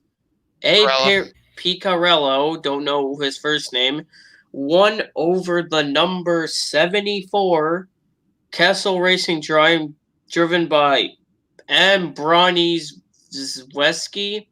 I don't know these drivers either. And then a lot of these drivers are local and called up because obviously with international travel, which makes up the majority of car rides, in this pandemic, it's really tough for them to get to the track. And then the third car on the podium was the number 83 Iron Lynx Ferrari driven by M. Gottsner, M. Gadding, and R. Frey. Those are the three, and then JMW Motorsport finished fourth. The number 66 Ferrari driven by J. Fannin, F. Hutchinson, and H. Abbott. And the fifth place in the class was the number 51 AF Corsa Ferrari F488 driven by C. Ulrich, A. Wes, and S. Gorig. They were the that was the top five. Their next race is the 4 Hours of Spa, which is on the 9th of August for round 2 of their 5-race calendar. Now, Belgium had some troubles getting those restrictions levied just a little bit. It was enough that they're going to get F1 and some endurance racing this year. The 24 Hours of Spa will actually be 25 hours total, mathematically, due to daylight savings time. Oh, I thought you were taking place while it happens in October of this year. Oh, they should. Well, I don't know why I was about to say. Like, people say 24 hours is long. Well, it would be funny seeing a race title called, like, instead of the Rolex 24 at Daytona, the Rolex 26 at Daytona. That would be the weirdest name. The Rolex 26 at Daytona. But people say do a 48-hour race. I'm like, no, 48 hours. That would be long. 2 days long. Yeah, and they would need more than 4 drivers probably. They would probably need 6 to 8 drivers. Well, and like some people, for the current, there's restrictions of how long drivers could be in a car. Not in 1950. There was a father-son combo. Oh, this driver. Yeah, the father drove 23 hours, 17 minutes, and 43 seconds. His son ran 2 laps during the middle of the race. Yeah, that's never going to happen ever again because the restrictions now. Yeah, because you'll never see that again. Somebody running more over 20 hours racing. No, you have restrictions now. All right, well, now move on to the other sports car race of the weekend. There were really 2 key events. That was the IMSA WeatherTech Sports Car Championship race at Sebring for round 2 of the currently 11 race calendar. There's a lot of events that are pending because of this pandemic, and they don't really know where they're going, especially with some of the travel restrictions and mask and all that stuff. And also, IMSA was talking about Watkins Glen. We don't know what if they could. So we don't know other races now. We know that they're gonna race at Road America in August, but other than that, we don't know what races there will be and what races won't be there. So it's really unknown right now. I put another question in the chat for you guys. Will there be racing at the Glen in 2020? I hate to make a question like that, but at this point, it's not looking good at the moment. Let's go ahead and take a look at the results for race number 3. It was obviously the second sprint race of the season, won by the number 31 Whelen Engineering Cadillac for Action Express.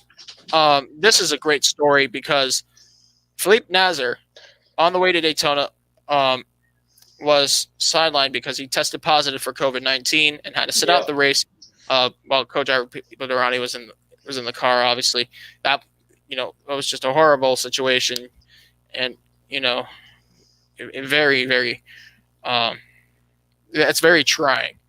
Yeah. First race back, wins overall. With people at Durrani, great run for the Cadillac number 31. They actually led the most laps in the race. There was total 83 laps ran. That number 31 led 79. And the other car, the second place car, which was the number 10, Konica Minolta Cadillac DPI of Ranger van der Zande and Ryan Briscoe finished second. They led the other 4 laps. So it was Cadillac cars 1 and 2, which was really good. And then another Cadillac on the podium, the number 5 JDC Miller Motorsports / Example entry. Number 5 of Sebastian Bourdais and João Barbosa getting 3rd place. Tristan Newton. The Mazda number 77, Mazda Motorsports, Tristan Nunez, Oliver Jarvis. Get him on the podcast one day. And got 4th in the number 77. 5th place was Harry Tinknell and Jonathan Bomarito's number 55 Mazda. Now, Cadillac, while they won, the Acura Team Penske's finished 6th and 7th. Obviously, the number 6 of Juan Montoya, Dan Cameron, and 7th of Elio Castroneves and Ricky Taylor. But here's the thing. 8th was the second entry for JC Miller Motorsport, La Montaña entry. Okay, let me just get into Penske for a second. There is a rumor that Acura and Team Penske's DPI program might split after 2020. Now, the Honda Racing Power group, obviously, which runs the Acura program in the United States, there are effects to this, good and bad. I think this might be a win-win situation because if you see Team Penske out there, they already have endorsements from GM, obviously Chevy with the IndyCar engines, and if they need to bring Ford into the picture, which Ford left GTE racing last year, they have Ford from NASCAR, but they can obviously pull something out of the bag. He's got money. There might be a better solution heading into next year. But I just don't see the short-term effect. Not the short term, the long term. But you know the Honda Racing runs the Acura side in the United States. What happens if they say that running the Indy cars and the Chevy and Indy cars is a breach of contract or something? That could be. You're not wrong. They're running. To be honest. Yeah, because Chevy, Ford's not running in the IMSA series anymore. Ford is their Cup manufacturer. Well, it's not leaving IMSA, it's leaving GTE. But they probably want but most people know that you all have a fight. Most cars, it could be a thing with Honda, because Honda manages the Acura side in the United States. It's Honda. The thing is, Chevy is the manufacturer of Penske in the IndyCar series. And Honda's the competitor of Chevy in IndyCar, so you never know. It could be something like that they're noticing, hey, they're running Chevrolets in IndyCar. Maybe they saw that Joseph Newgarden won the race and Simon Pagenaud. They're out watching the field. But here's the thing.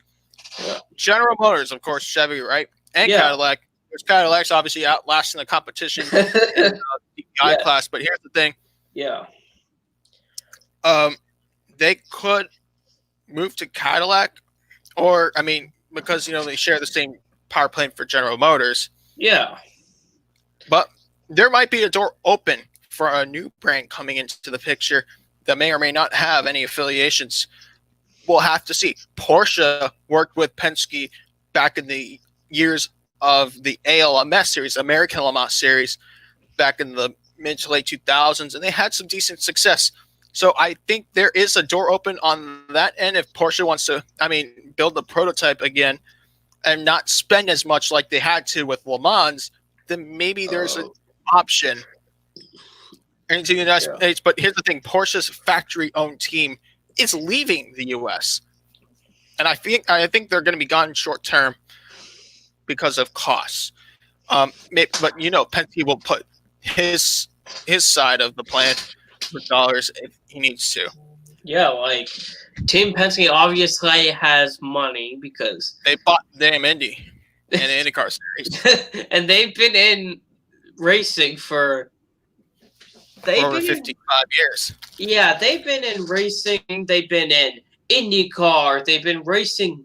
They've been in different motorsports. They've been running with the open wheel IndyCar series. They're in sports car racing. They're in stock car racing with the NASCAR. They've been in all those. They come back in F1. That'd be a dream come true.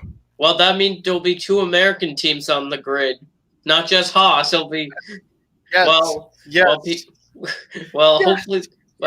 hopefully they have better drivers than some Haas. Some I mean, they could bring Joseph Newgarden and full power, and now we got a good engine plant. It's like I remember when I said we're dreaming. No, I remember the Roval. I said that Greg Biffle and Jamie McMurray could drive for Haas F1, which I don't know how that would go. That wouldn't make any sense at all. I honestly wouldn't understand why that is. Yeah, but Penske, they're gonna find if they need to switch manufacturers, they'll probably do it because they have money. GM has Cadillac, which Cadillac is doing good in IMSA right now. They have 2 victories this season with Wayne Taylor Racing at Daytona, and they won at Sebring. Now they won at Sebring with the Whalen Engineering Racing Cadillac. So Cadillac has 2 victories, and Mazda has 1 victory. So Cadillac's still doing good right now. Yeah, and that's the thing. What? Wait. Did the number 81 actually beat the 52?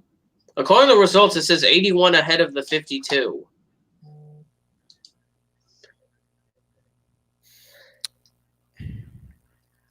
All right, let's go into the other classes. Let's move it. Move down there.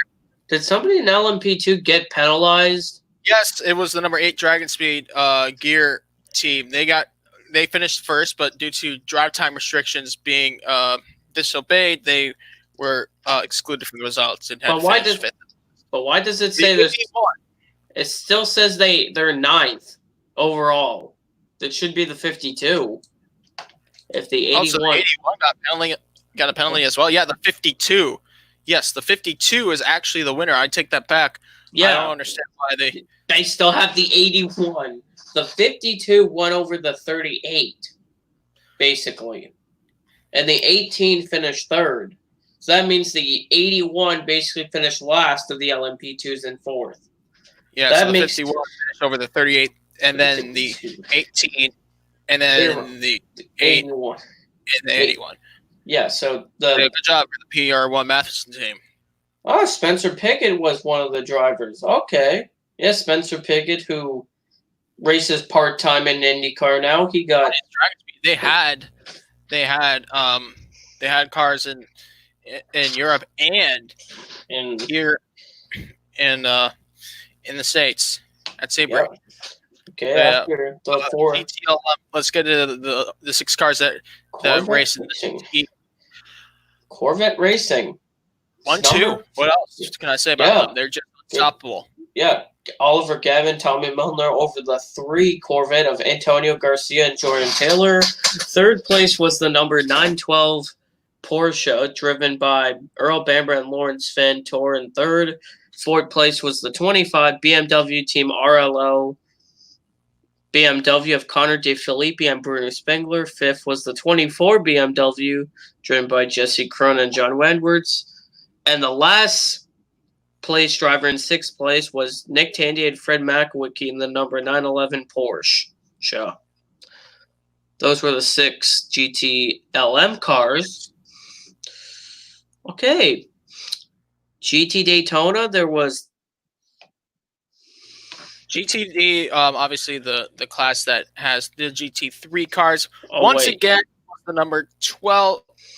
Oops, the number 14. I just realized there was actually 5 LMP2 cars. The 8 finished second to last overall. So Yeah, Starworks. Yeah, Starworks had retired. They basically finished on lap 49. So yeah, so GTL, of course you just mentioned that, but GTD was the number 12, Ambassador Sullivan, Lexus, 12, RCF GT3. 14. 14. Yeah. Jack Hosworth, Aaron Telitz over Tony Violander, Cooper McNeil in the number 63 Scuderia Corsa Ferrari 488 GT3. Bill Oberlin, Tommy Foley, Robert B. Foley in the Turner Motorsport number 96 GT3 from BMW. Fourth place was number 74 Riley Motorsports Mercedes AMG GT3, Lawson Aschenbach and Gar Robinson. Fifth place was the number 12 this time, Ambassador Sullivan Lexus RCF GT3, Townsend Bell and Frankie Montecalvo. So there's that, and just looking down the list, number 6, the Compass Racing McLaren 720S GT3, number 76, and further down, the Gradient Racing Acura NSX GT3 finished in 7. Yep. Then you have the Team Hardpoint 8th. 9th place was the number 16 Wright Motorsports. Then last place, so in 10th in the class and overall 29th overall was the number 44 GRT Magnus of Andy Lally and John Potter. And essentially, the standings look like this. The championship is down to a tie in the title between the number 10 Wayne Taylor Racing and the number 77 Mazda, 92 points each over the number 5 JDC Mustang Sampling entry with 90 points. So it's really tight so far. Then fourth place with 86 points is the number 55 Mazda Motorsport. The fifth place is number 31 Wheeling Engineering entry with 85 points. Now LMP2 is kind of close as well. Number 52 PR1 Matheson Oreca with 35 points over the number 38 Performance Tech Motorsport 32 points, so 3 points separate.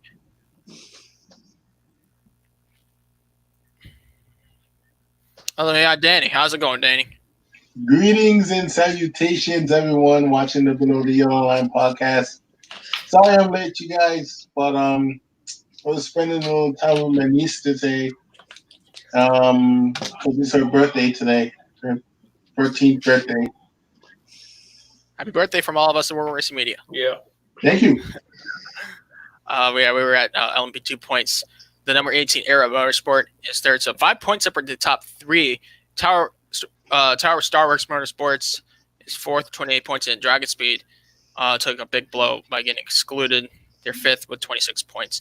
Now GTLM is the number 3 Corvette, 95 points, 1 point over the number 912 Porsche, 94 points. Then the number 24 BMW is third with 86. The number 4 Corvette Racing, 85 points in fourth, and number 11 Porsche GT tied as well for fourth and fifth. Sixth is the number 25 BMW, and seventh is obviously the Daytona only entry of the 62 Risi Competition Ferrari. GT Daytona, the GT3 class looks like this. 57 points for number 14, Ambassador Sullivan Lexus. They won the last 2 races. They have 57 points. 3 points over the number 44 GRT Magnus Racing Team. Number 16 Wright Motorsports. Porsche is third with 52 points. The number 12 Ambassador Sullivan Lexus is fourth, 51 points, tied. Number 86 Meyer Shank Racing. Acura. And actually, the 57 and 6 as well. They pulled out of the last race, so they weren't. They dropped in points. Yeah, The next race for IMSA will be on the 2nd of August. At Road America. Yeah, the Road America Grand Prix. Round 4 of 11. Yep. All right, and we had one race, I guess, under others. That was the ARCA Menard Series at Kansas. Kansas? No, that's this Kentucky. weekend. Iowa. No, Iowa. See, you can tell I'm kind of tired today. I woke up at 9 and I just need to sleep more, but I couldn't. ARCA was Iowa 150. Yeah. I don't get where I'm going with this. Ty Gibbs, he led all but 10 laps, 140 laps total over Sam Mayer, Brett Holmes, Chandler Smith, who led 10 laps, the only driver outside of Ty Gibbs to lead in the race after starting on pole, and Taylor Gray in 5th. As for some of the other drivers, Michael Self finished 6th. He will be the championship leader heading out of this run. He started 3rd. Max McLaughlin for Shigeo Tori, 7th. Cody Swanson and the Chad Bryant Racing number 22 finished 8th. Gracie Trotter for Boom Lacanelli finished in 9th. And Chad Moffitt for DGR Crosley finished in 10th. Bill McAnally cars finished 11th and 12th. Gio Salzi and Jesse Love. There are only 21 cars. I'll just list them all. Tim Richmond finished 4th. Not the Tim Richmond from No. years ago. The Tim Richmond from Illinois. Yes. Rick Clifton for Michelle Hillenberg finished 14th. Scott Melton in the Bill Kimmel car, 15th. Howie DiSavino III finished 16th, retiring on lap 110. Now, these are some of the championship contenders who took up Drew Dollar had mechanical issues and finished 17th. And Haley Deegan, who ran as high as 2nd for most of the race, retired with the rear end failure. On lap 96, 18th place. And the last 3 spots, Brad Smith, Mike Basham, and Dick Doney finished in the race. And people that don't know, the next ARCA race is at Kansas, but the tie. My smart. But the thing is, my smart self decided to say that it actually this past weekend. Well, the Ty Gibbs dominance is over. The entry list was revealed today. Riley Herbst is in the 18, so the Ty Gibbs dominance is over. Yes. And Chandler Smith's not even in the field. So, but it's a very small entry list. Well, remember Corey Joseph, who used to run for Chad Bryant last year? He's stoked. Now he's driving for the Rating. No, he's now in the Hillenberg Racing for this weekend. He's driving the 12 car, but has the same paint. He has the same paint scheme with JBL Audio, the same paint scheme as the 20 on his number 12. Maybe the car was funded by them, probably was provided by. Hopefully there's Venerini equipment. I don't think that. Let's go over the championship real quick. Yeah, Michael Self leads the points. Michael Self, I think, has 336 points. Correct.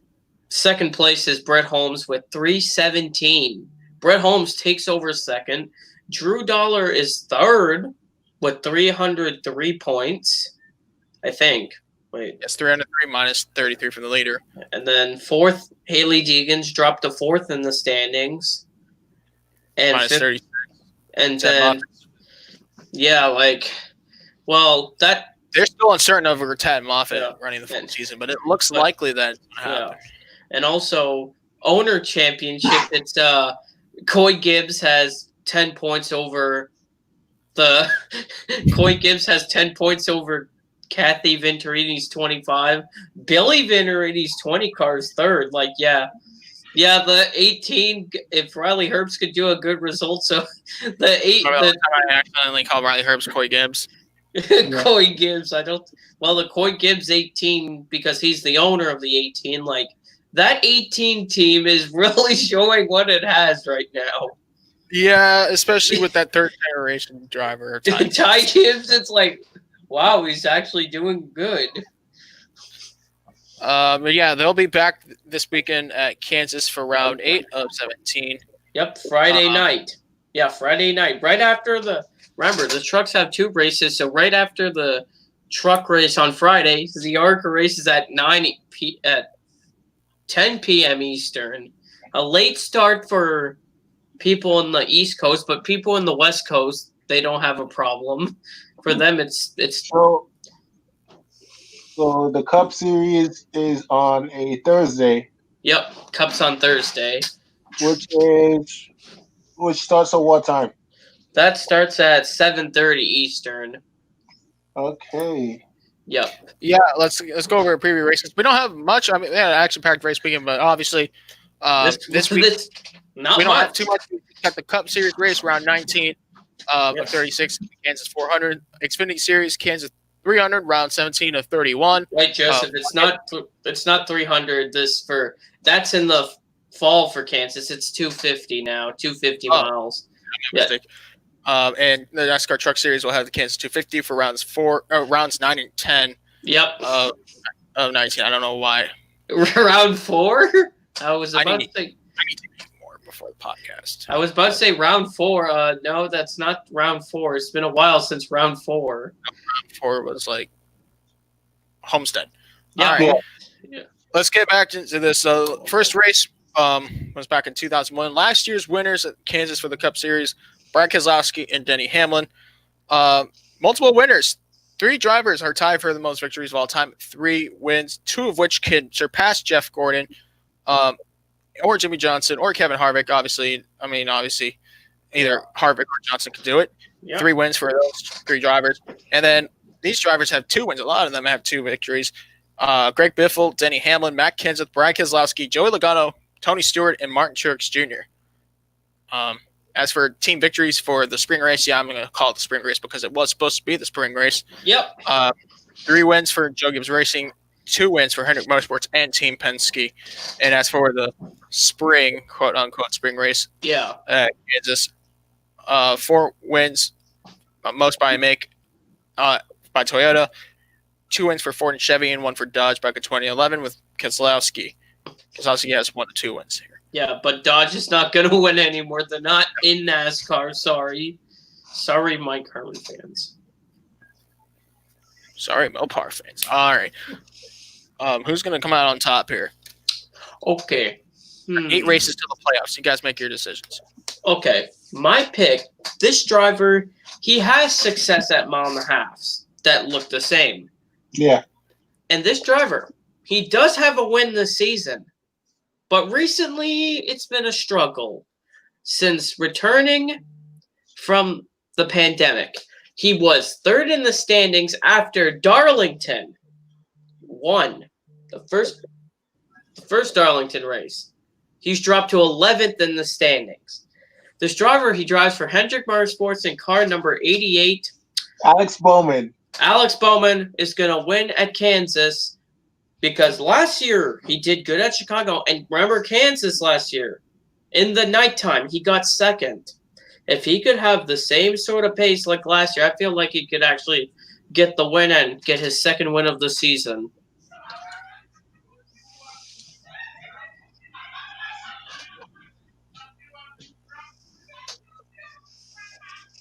All right. As for the Cup Series race at Kansas, well, I'm going to go with the driver who it's been a long time coming. It's not Quinn Houff. No. Okay, I thought it was. We need to get into that discussion. We'll get into that discussion later in the podcast. That would be a big long shot, man. BJ McLeod then? No. You know what? Evil Knievel's going to win. Just kidding. I don't even know. All right, the driver is going to win the Cup Series race at Kansas. This driver is still yet to get a Cup Series win. He's going to shake up the playoffs even more than what we saw in the last 2 weeks. Who could that be? William Byron. Oh, I was thinking like Byron. Yeah. He has a chance. If he could get a good car. Yeah, he just needs a good car. Basically, it's basically the car. If the car falls apart, that's not a car. I don't think he wants a car that falls apart. You know what? My driver, you know what? I'm going to go with Clint Boyer. I think it's time for him to finally get a win at his home track.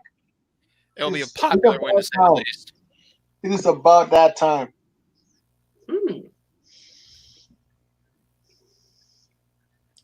Wow.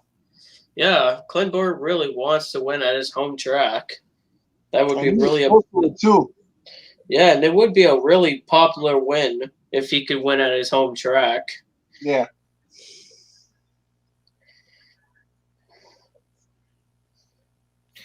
Let's see what else we have here.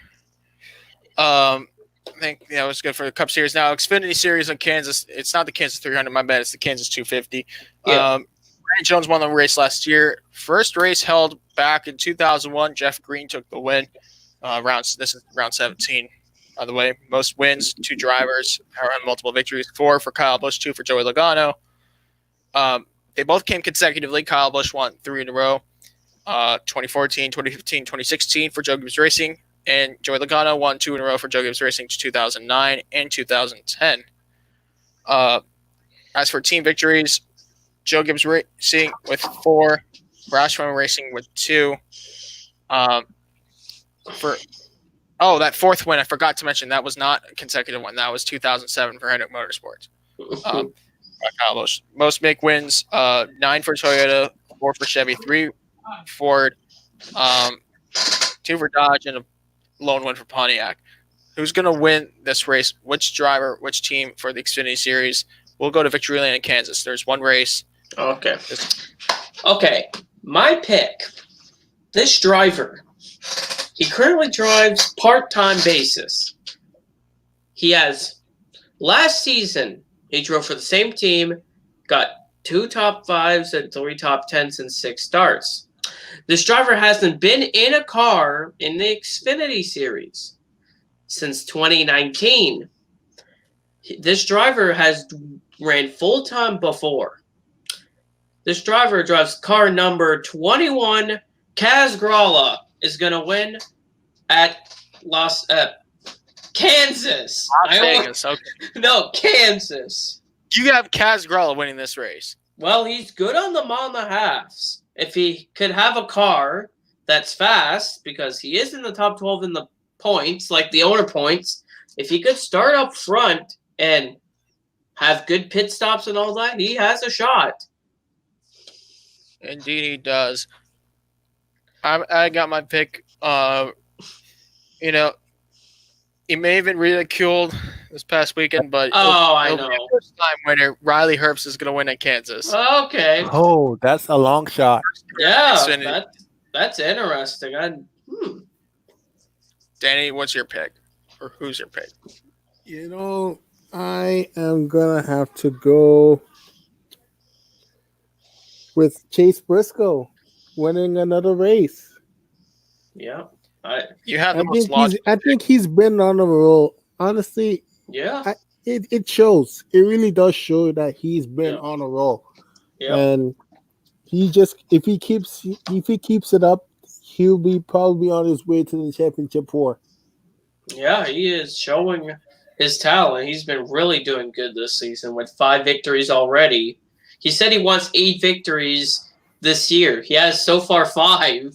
So he's showing. More away. Yep, he's showing how many victories he could get. He's showing his talent.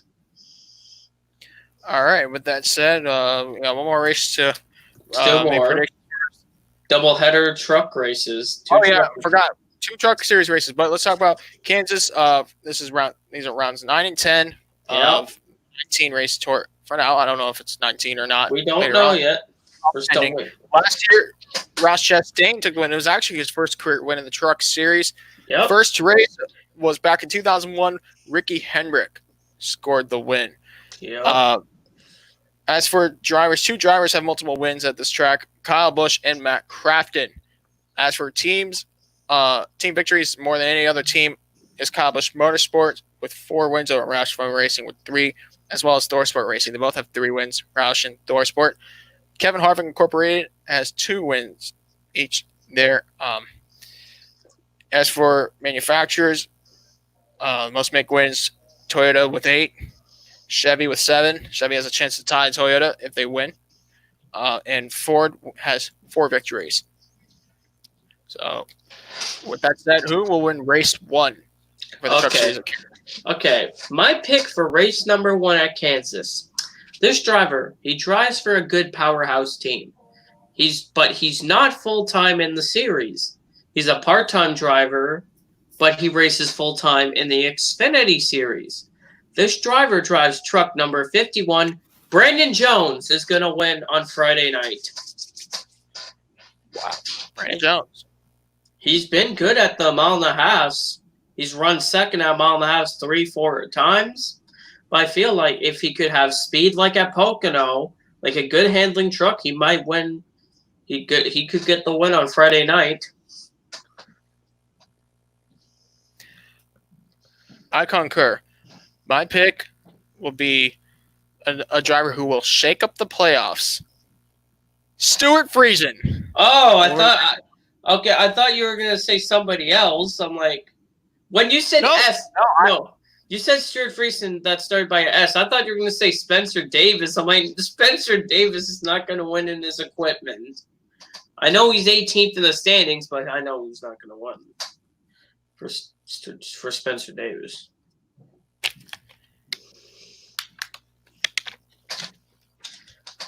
I don't know where Danny is, so I guess we'll just go on to make our race 2 predictions. You go first, Justin. Okay, my pick for race 2, which is on Saturday afternoon. This driver, he's currently running for a Chevrolet team. Last year, he was not in a Chevy. He ran for Toyota. He has currently 1 career win in his career. Tyler Ankrum is going to win race number 2 at Kansas.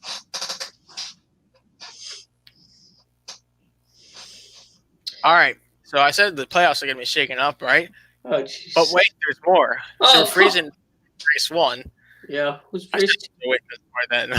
Who's race 2.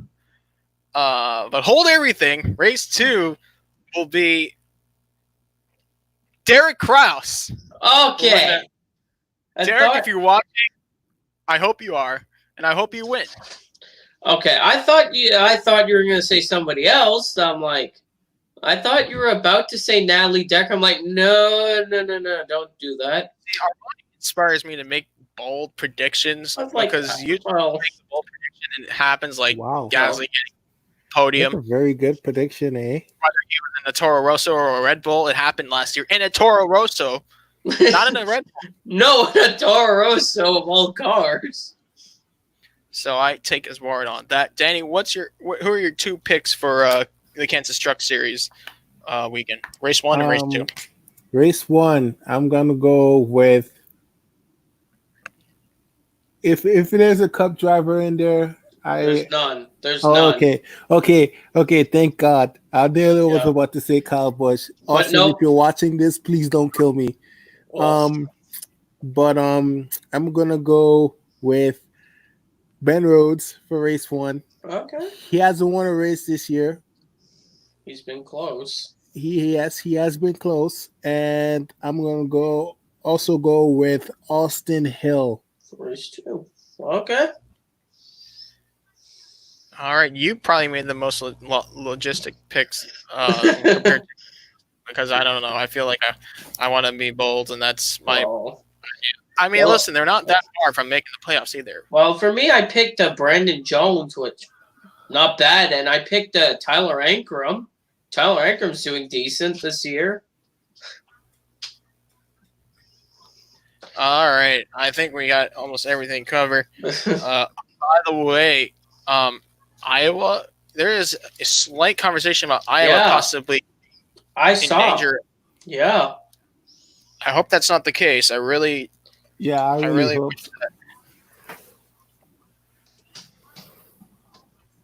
that would be awful. Also, we had sad news earlier this week.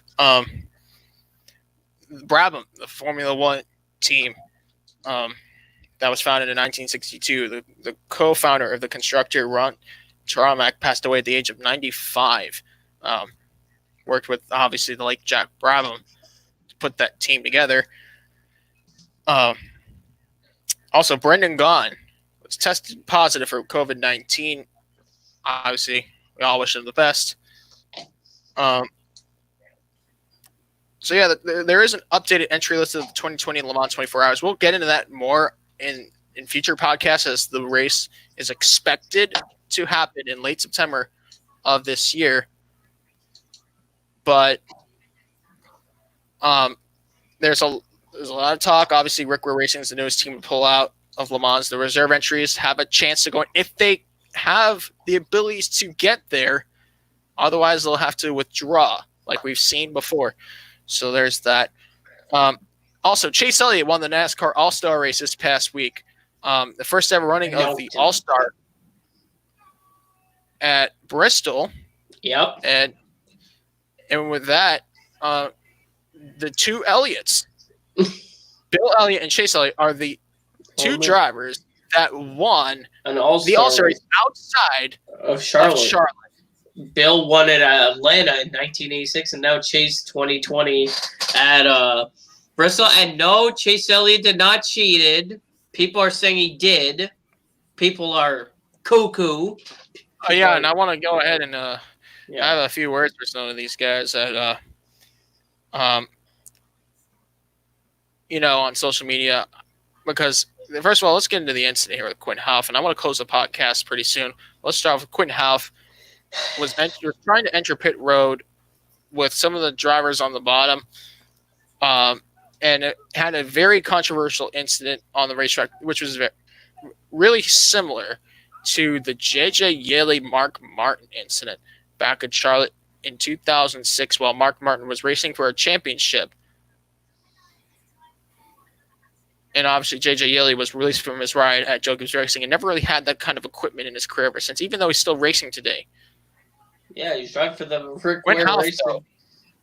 However, Quinn Houff is a rookie, and he's a very respectable driver. Honestly, I think Quinn Houff does not deserve the hate he gets. Every person deserves criticism. I mean, he has 35 career starts, never DNQ'd in a race. No, ran last year for Spire. Teams Spire last year and won for Jay Robinson. Yeah, the premium. Yeah, he's been for Starcom. This guy has a lot of experience. He's DNQ twice in Xfinity, but has a total of 10 starts. ARCA, only 2 top 10s. Listen, he has experience behind the wheel of a race car. The fact people are putting hate against this guy, I guess it's understandable. If you're in a slow car and you don't have that much skill and you cause a caution, that late in the race, there will be drivers angry at you. But there will be fans angry at you, team members. But the thing was, the fast guys have to know that, the other teams are not fast. But the thing was, Houff was trying to pit Christopher Bell, who has experience in he has experience in cars. Why did he go on the bottom? He knew it would. Even his spotter said. His spotter said, "Car pitting, car pitting." What does Bell do? Run the bottom. Well, here's the thing. At Texas, it's a one-groove racetrack. You run up top, you can put yourself in danger. Yeah. At this point, I think the older layout would have been way better. Because the top line, which is so slippery, and you barely have any grip up top. That's why you really can't run to the top at all. The middle lane is usually the best lane, and the bottom lane, it's way better. It's a preferred line, yeah. But the thing about Christopher Bell, he just decided to run the bottom. He could have ran the middle, but he knew it was the pit went out. Even his spotter, I don't know who his spotter is. I'm trying to figure that out. I think. Listen, we don't have point figures here. What I want to say is that Christopher Bell, he was committed, but at the same time, there were 2 other cars. I think it was Ryan Preece. Not Ryan Preece. It was who was the other car that was Ricky Stenhouse Jr. No, Stenhouse was out. Somebody else was up there, but the thing is, it's just about. Listen, this is my criticism here because I saw the tweets, and I don't like looking at Twitter. I can't stand social media. Honestly, many can say the same here, but when I read comments like, if only he was injured, we wouldn't have deal with him, stupid. And this goes out to you guys on Twitter, especially, tagging drivers on posts. You guys need to cut it out. Quinn Half is not just a race car driver. I can't say the word. He's a human being. And people who comment are just no more than a fan. I'm going to use the term loosely because it really makes me angry that this is how people interact online. But at the same time, Twitter's a war zone. Everybody seems to want to go against each other. Okay, I found Christopher Bell's spotter, Stevie Reeves, who was a longtime spotter for Menard at RCR. He even reminded Christopher Bell of the 00 is pitting. He even told Bell the 00 car is going like twice as slow compared to the rest of the field. But the thing is, even his spotter said, go high, go high, go high 5 times, and Bell didn't go up high. He said on the back straightaway to go high before turn 3. Bell didn't listen to his spotter then. That's the thing. Keselowski made a comment saying that NASCAR should start demoting drivers. Well, that's an interesting idea, but remember, it's the teams who drive the car. But the teams have a say in this as well. But the thing, Series approves drivers, but they don't select or remove them. No, they can't remove them. But the thing, Brad thinks it's Quinn House's fault. If I ask Brad Keselowski, how do you know? Maybe Bell's spotter told them to go high, but Bell didn't want to. You never know what happened with the communication. Like, the spotter has to communicate a lot, but some spotters don't pay attention. Some drivers don't pay attention. That's the thing. When you're racing for a position, really, the cars around you, you automatically assume where they're going. And honestly, if you're pitting, you really should be on the bottom of the racetrack getting off the gas between 3 and 4. But he couldn't. He couldn't. He had cars going to dump him.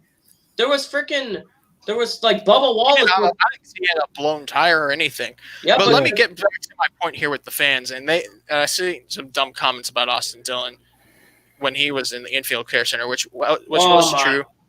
Overheating after victory lane operations. But it was hot outside. Too bad he was released. NASCAR's still screwed. It's something really stupid. And if that's the kind of fan you are, then you need to leave the sport. Yeah, you need to leave right now. Like, literally, it was 95 degrees outside. It was 140 in the car. And it's July, middle of July in Texas. It's hot out there. And people say, people like NASCAR drivers are not athletes. Like, NASCAR drivers are not athletes. Or they discredit the fact that these drivers are people. No less than we. Yeah. Like, some people, like. And also the amount of harassment I've seen towards particularly women lately on Twitter, especially around Formula 1 and NASCAR, that has to stop. We're all better than this. I don't know what your world is, but in this world, motorsports is an inclusive environment. It's an environment where people should be good to each other on and off the track and, coexist and, enjoy racing. If that's too much for you, then maybe you should go ahead and leave the sport. Well, you know who already is. Well, there's other things that have been controversies with different people and we don't need to give them any more attention than they've already had. Well, if people don't remember what happened at a month ago, remember the CMI Motorsports? Racist Pirelli's team? Do you want to remember what they said? I'm leaving. Who's the only driver being hired by them or that is choosing to race for them right now? But the only one, Tim Baines is the only other driver there. But do you want to know what happened after that? A person that's a director of the team, she left the team after what Ray's comments. Bailey Curry left the team also. Right before the race week happened. at Homestead. And that team had to withdraw, and sponsors left them. And the only other driver that's racing that wants to race for them, Tim Vaines is the only. Vaines will take the opportunity because he's just a driver who wants to race. Yeah. But if you want that kind of backlash, like you want to support a guy who wants to keep a flag in the sport that has no place in being in the sport, then you only have yourself to blame if you have the consequences for doing that. It's not a good move on your part. I mean, but it's just what it is. And also, I'm not going to name any names of what was happening on social media this past month and a half. But it's they don't need any more. They don't need any attention. Like people but people are saying every time NASCAR. Do you want to know what's more annoying, Joseph, about some of these things? Is when a person posts something, NASCAR, NBC, or Fox posts something on their social media. And do you want to know what people say? NASCAR is dead and all that. I'm like, your comment I'm not watching all that garbage. I'm like, and then they're still following the pages. Like, and also some of these comments, I'm like, your comment is irrelevant. And people say, I'm not watching. Why are you still posting that on there? Like, it doesn't make sense. They claim to quote unquote leave NASCAR. Then listen, it's not our place that we're racing media to make fun of fans, maybe when it comes to X fans or who claim to be X fans, maybe then they should just go ahead, push them a little bit further out the door as they say they will. I think this is a good stopping point of the podcast. We've been an hour and a half long. I want to go to bed. An hour and a half, 2 hour, 31 minutes. 2 hours. We've been on. Well, hopefully this podcast will end. Hopefully. Hopefully so. Episode of the Below the Yellow Line podcast. For my partners, Daniel Ford and Justin Ebert, I'm Joe Lenny Pavlon. Have a good night.